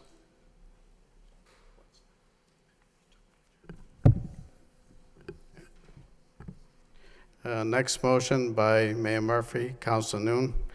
Request manager explore 8% for the arts policy and other ways to encourage public art throughout the city. It's already, it's got two makers, so it's moved in second. Any discussion? Thank you, Mr. Mayor Chair. The Percent for the Arts is just an example of a program that could be replicated or modified here in the city. It's something that's been done in New York, in other cities, where the public arts projects have been linked to capital projects. But here in the city, my thought process is that we could actually, add a voluntary checkoff to the property tax bill, similar to what happens with the state taxes, where you have check boxes for conservation fund or for military soldiers' families or whatever it is, that you could have a checkoff box for public art for people that do like to see or would like to see more projects throughout the city. And where we do have a growing creative economy, we do have a growing arts community here. I think it really speaks to the future development, not only economically, but as a very livable city. Creating those kinds of spaces that people care about, and making the city really a place where people want to live and work and learn. And so this is something just to begin the discussion on how we can further encourage these types of projects throughout the city. Councilor Laurie? I just have a question. It just says explore 1%, but it doesn't really discuss it. Recently, we just hired another cool director. So the city does give some money to that, and we don't fully fund it. But I was just wondering, what percent would you be looking for? Mr. Chair? Mayor Murphy. So the example that a place like New York has used is where there's a capital project and they use a percent of that for public art to be provided throughout the building or around the building. But that doesn't necessarily have to be the exact example that we have here in the city. It's just the idea of supporting the arts throughout the city. Okay. No, I just wondered if there was a percent in mind. Thank you.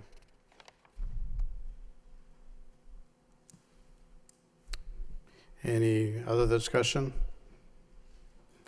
All those in favor say aye. Any opposed say nay. Motion's carried. And now for the last motion. By Mayor Murphy, request council consider home rule petition to allow public legal notices to be posted on the city website in lieu of current costly requirements. Ma'am, is there a second?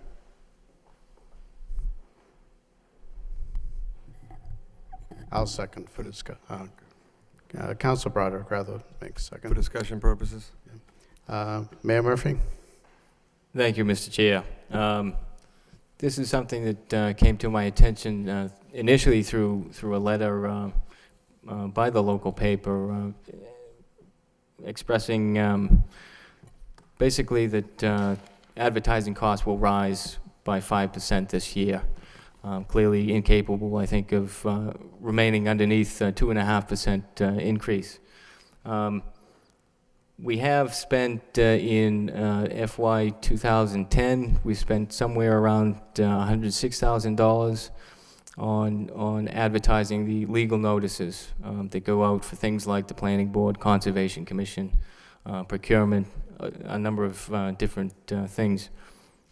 We spent again in 2011 roughly $108,000, and so a 5% increase, of course, is another significant increase when we're trying to stay within that 2.5% at least. And you know, other motions have tried to keep it as close to zero as possible. And so you can imagine the challenge of doing that with that kind of increase. But I do think that we are in an age now where many more people that are actually interested in reading those legal notices would be able to access this through, I think, the city's website. And not only access this for the one day that's required by law, but to access it throughout the week or month.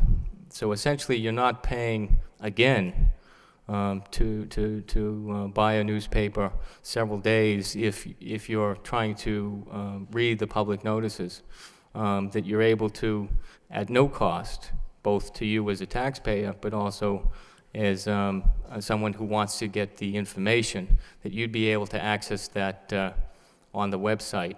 There are ways, I think, that you could mitigate any potential drawbacks by advertising with the Lowell Sun or a local paper on a Sunday, say, that refers people, that links them to the city's website so that they'd be able to really hone in on what they'd like to see. But with the city website, I think you'd be able to make things searchable. You'd be able to really, as a lawyer or a developer or whomever, or a neighborhood activist, find exactly what it is that you'd like to see, rather than have that off chance that you might not even see it at all because you haven't bought the paper that day. So it could help in that regard.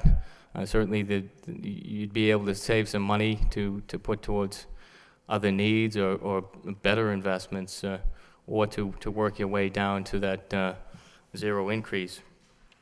But I do think that this is something we ought to look at, and to be able to provide the same kind of service that meets the intent of the law, but at a lower cost.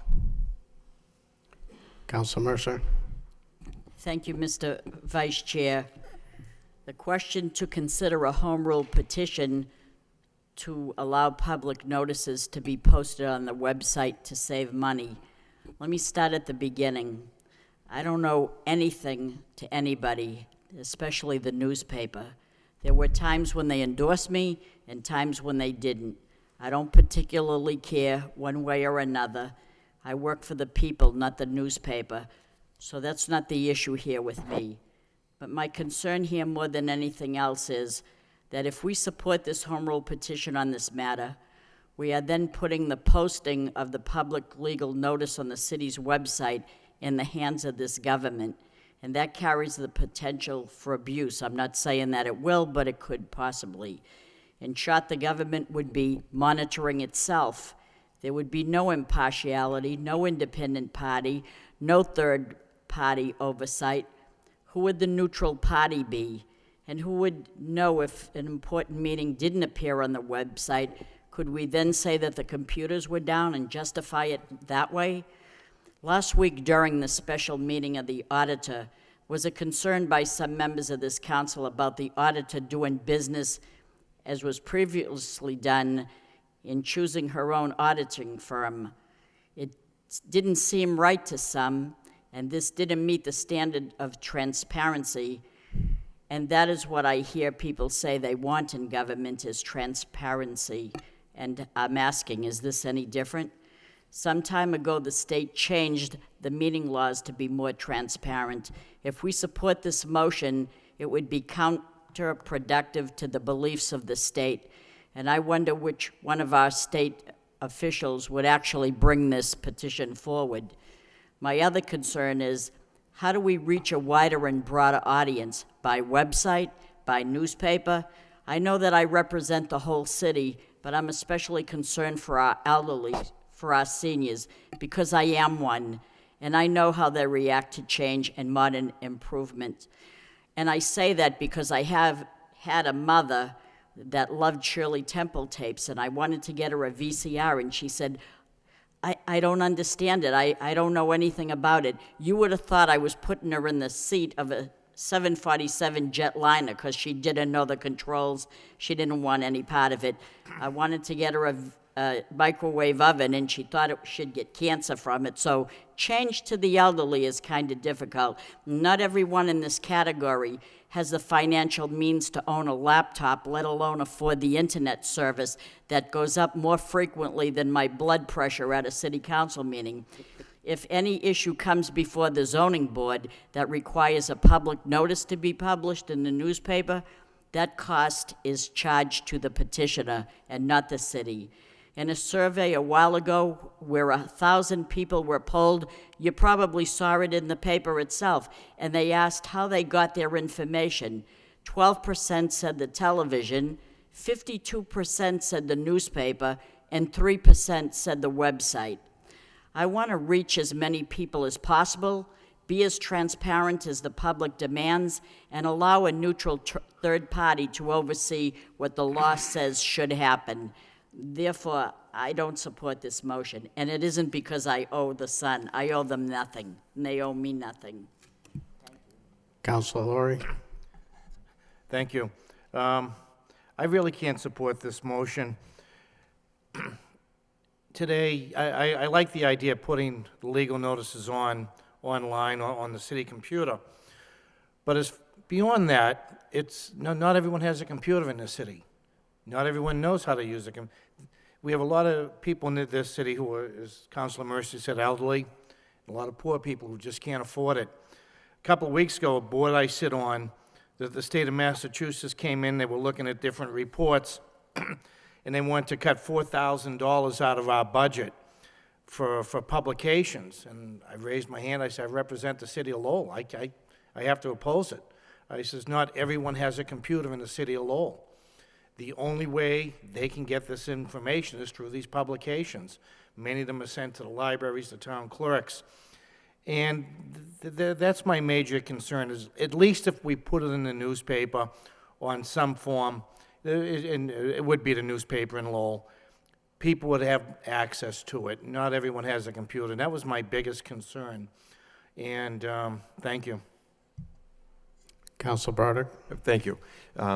I understand the intent of the motion, but I think that, quite frankly, we're years away. This may be the future of public notice, but I have similar concerns, due process concerns and notice. And, you know, I understand not everyone can afford a newspaper and not everyone reads English.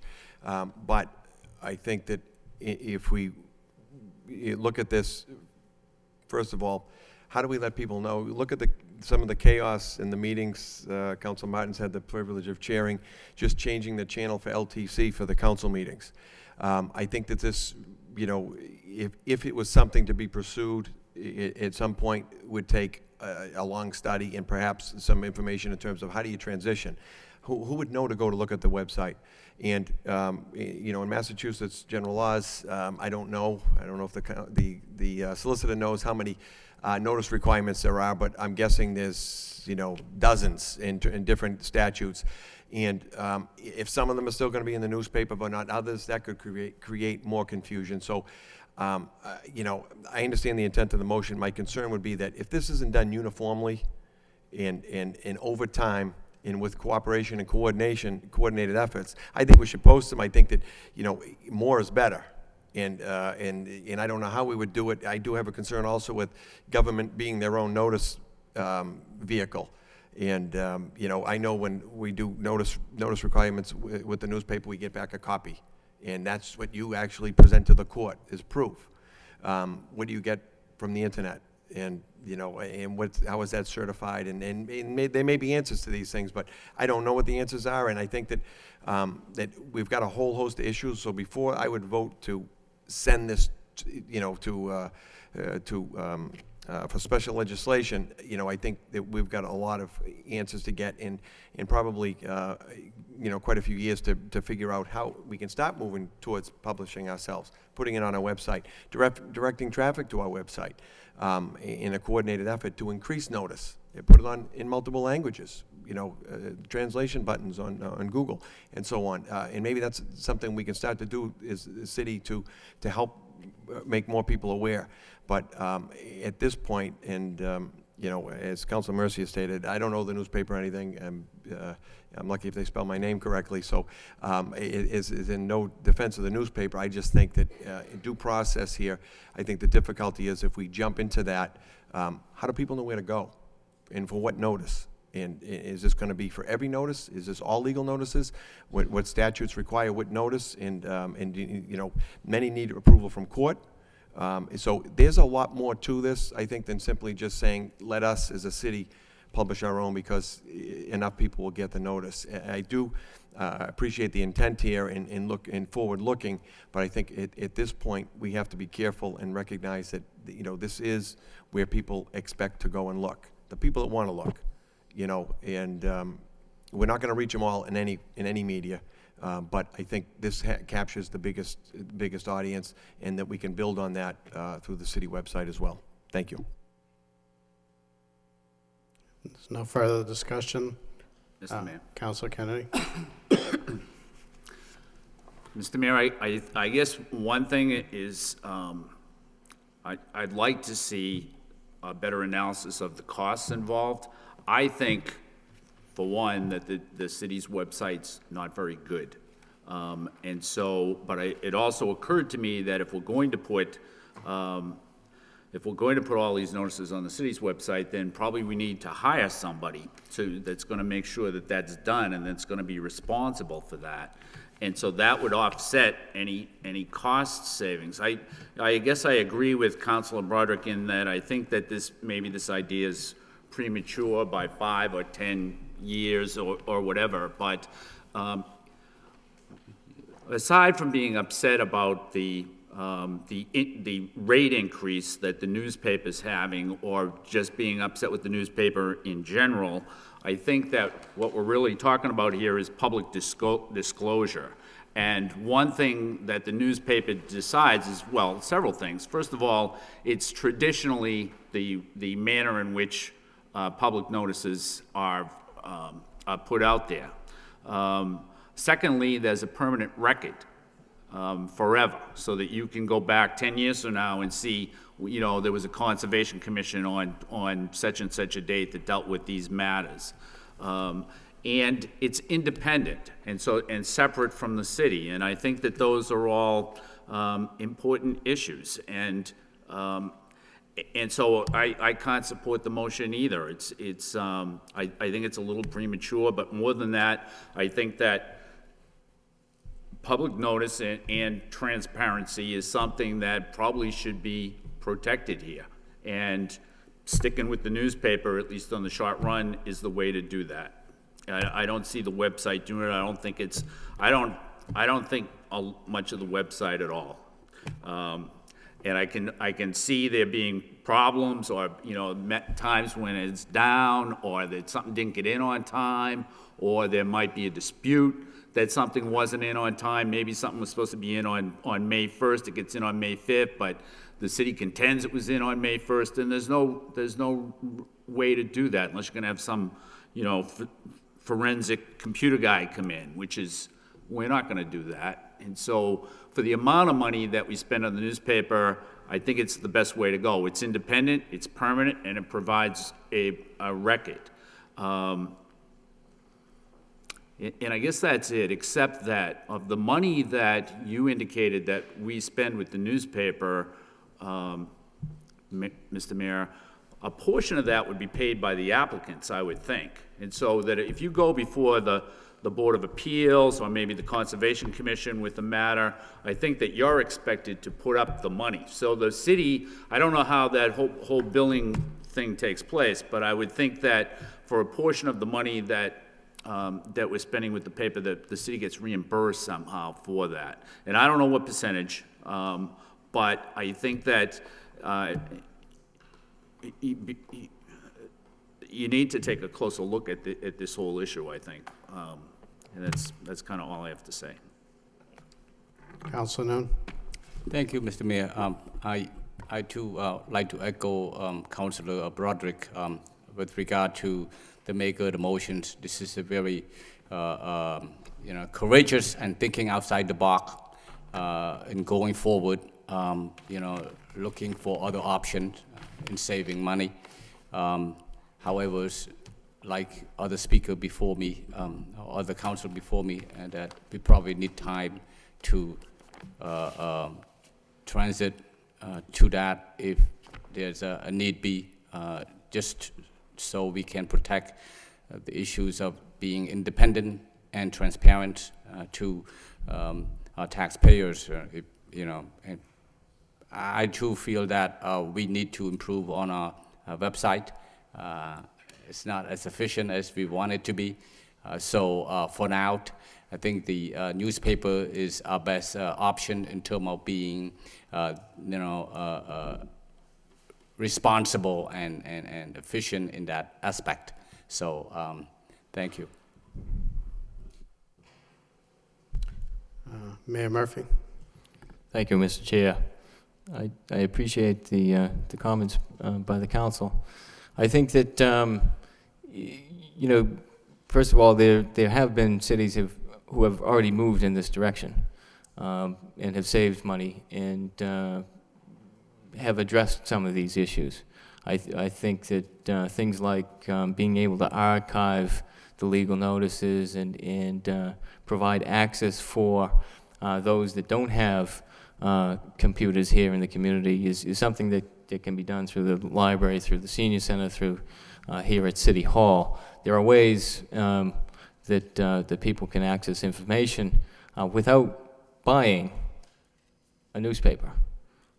Without, it was mentioned earlier about how the local paper sometimes doesn't serve a number of lower income communities here in the city. Doesn't speak to them certainly through articles or anything, but wouldn't be really accessible by certain communities to be able to access those notices. So I don't necessarily agree that that the way we're doing things right now is the best possible way.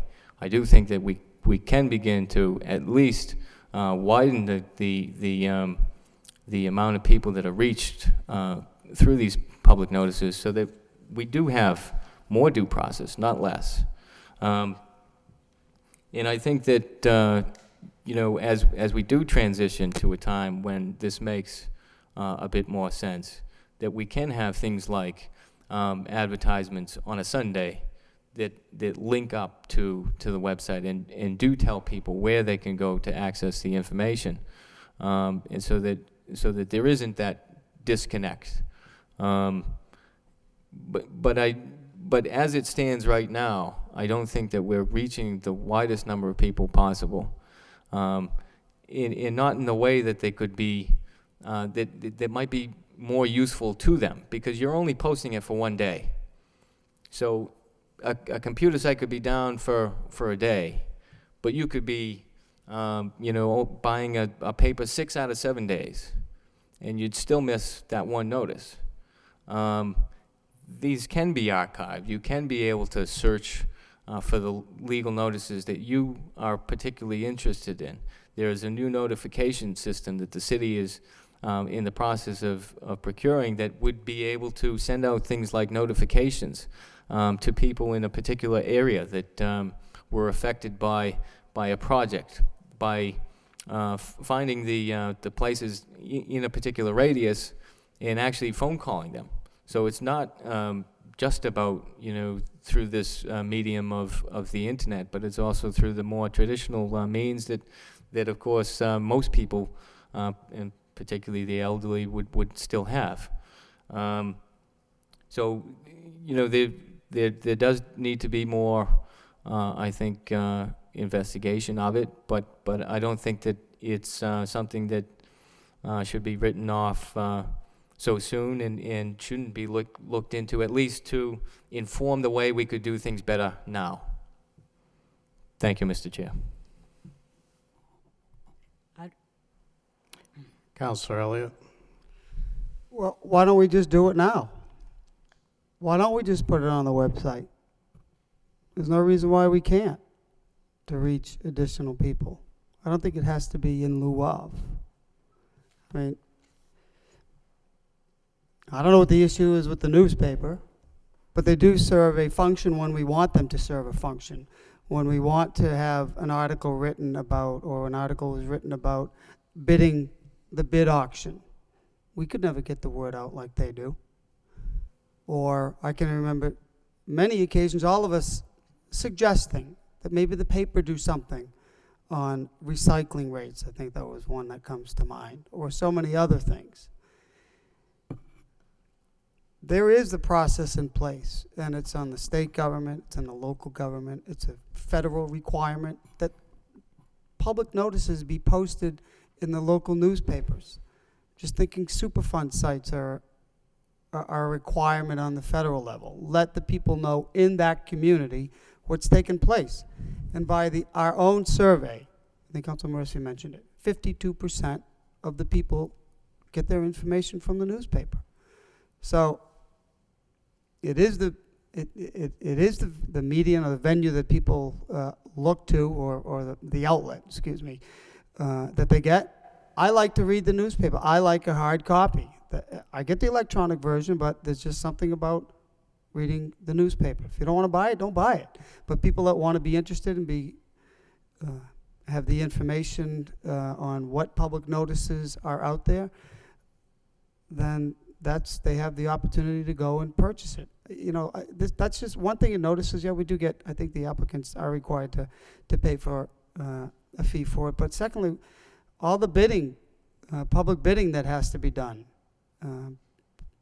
for businesses or people in the community or elsewhere that want to go in and see what projects. I know there's a central register.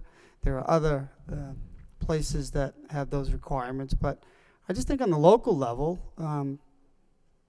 I agree with other councilors. You can't have government providing oversight on themselves, and that's the way this process is set up, the way that it is. So I guess just to end with how I began, we can reach other people, and there's no reason why we can't post these notices now. Councilor Broderick? Thank you. Depending on the maker of the motion, I would maybe suggest that we do maybe a substitute motion to send this to maybe the technology subcommittee to look at ways that the city can increase their own notification on the website, but not in lieu in terms of to reach more people. If it's a matter of getting out more notice, I don't think that hurts. But as I said before, I don't see how we can do it now. I think it's, would be government giving their own notice, and it creates a whole host of issues. But I would support more notice. As Councilor Elliott said, we can do it now. We may as well, and look at ways to increase that. Thank you. Is there a second on the motion before? I second it. Council Noon. Council Martin. you I wish was to speak? going to second the substitute. Okay, so we have a motion. Could you restate the motion again? The substitute is to send it to the technology subcommittee? A motion to refer to the technology subcommittee, ways that the city can increase public notice on the website. Council Laurie? But is that excluding the local publications or No, not no, no. excluding? No, it's not in lieu of, it's just ways additional notice can be made. And, Okay. you know, it is no way, shape, or form affects how we're doing it now. It's additional notice. Thank you. Councilor Elliott? Mr. Manager, do we really need to send this to a subcommittee? I mean, If I might don't suggest, you know- I can't- if I might isn't suggest. the a MIS going to tell us substitute what to motion do? the- I think that there's value to utilizing other, and we've talked about this, and we agree that the website needs quite a bit of work. Utilizing the website, utilizing the new notification system, doing things differently. I don't necessarily think it's going to be 10 years before this is, I think technology is moving very fast, and we can see what's happening with the newspaper industry, and we need to be prepared to do something. Other than that, we may have to go to, some other newspaper of greater circulation that could be more expensive to us. I think we need to be prepared to do this. So I would suggest that we do some work and bring it back to the technology subcommittee in the near future with some ideas along these lines. Council Mercer? I'm just suggesting a roll call. This wasn't your motion, was it, No, it was not. Mr. Manager? I would never do that to the local No, newspaper. I didn't think so, but roll call. And I am aware it's after 10, but we have to finish this question. We just can't go on to another. So, roll call. Chairman? Yes. I think what Councilor Elliott was saying is we don't really need the substitute motion. There can be, if he wants to make a motion to just have the manager's just going to come back with something, right? Or just do it? Why don't we refer it have to a the city manager? Instead of the subcommittee, refer it to the city manager. The substitute, that was seconded by, Second substitute motion. Are we going to vote? I want Okay. a roll call on the original motion. That's what I'm asking for. It's just been a substitute motion. But Because the original motion would have failed. I'm aware of But in an that. effort to not make it fail. I can count. I know, I don't, the. Motion was amended. We can't substitute a substitute. Right. So we have a substitute motion, which is to refer to the subcommittee that was seconded. Now, the maker wants to withdraw it. Who was the second on? Council Martin. Council Martin was this. Do you want to, or do you want a roll call? I'll consent to that withdrawal. Consent. So the substitute Let's motion just vote on the withdrawn. original motion. All right. We're back and withdrawing the original substitute motion as well. Well, we just did that. All right, we're back on the original motion. Roll call. Councilor Nunn. No. Councilor Broderick. No. Councilor Elliott. No. Councilor Kennedy. No. Councilor Laurie. No. Councilor Martin. No. Councilor Mendoza. No. Councilor Mercier. no. Mayor Murphy. Yes. 1 yea, 8 nays. Motion to adjourn. Second. That concludes the agenda. Motion by Council Martin, second by Council Laurie. All those in favor say aye. We stand adjourned.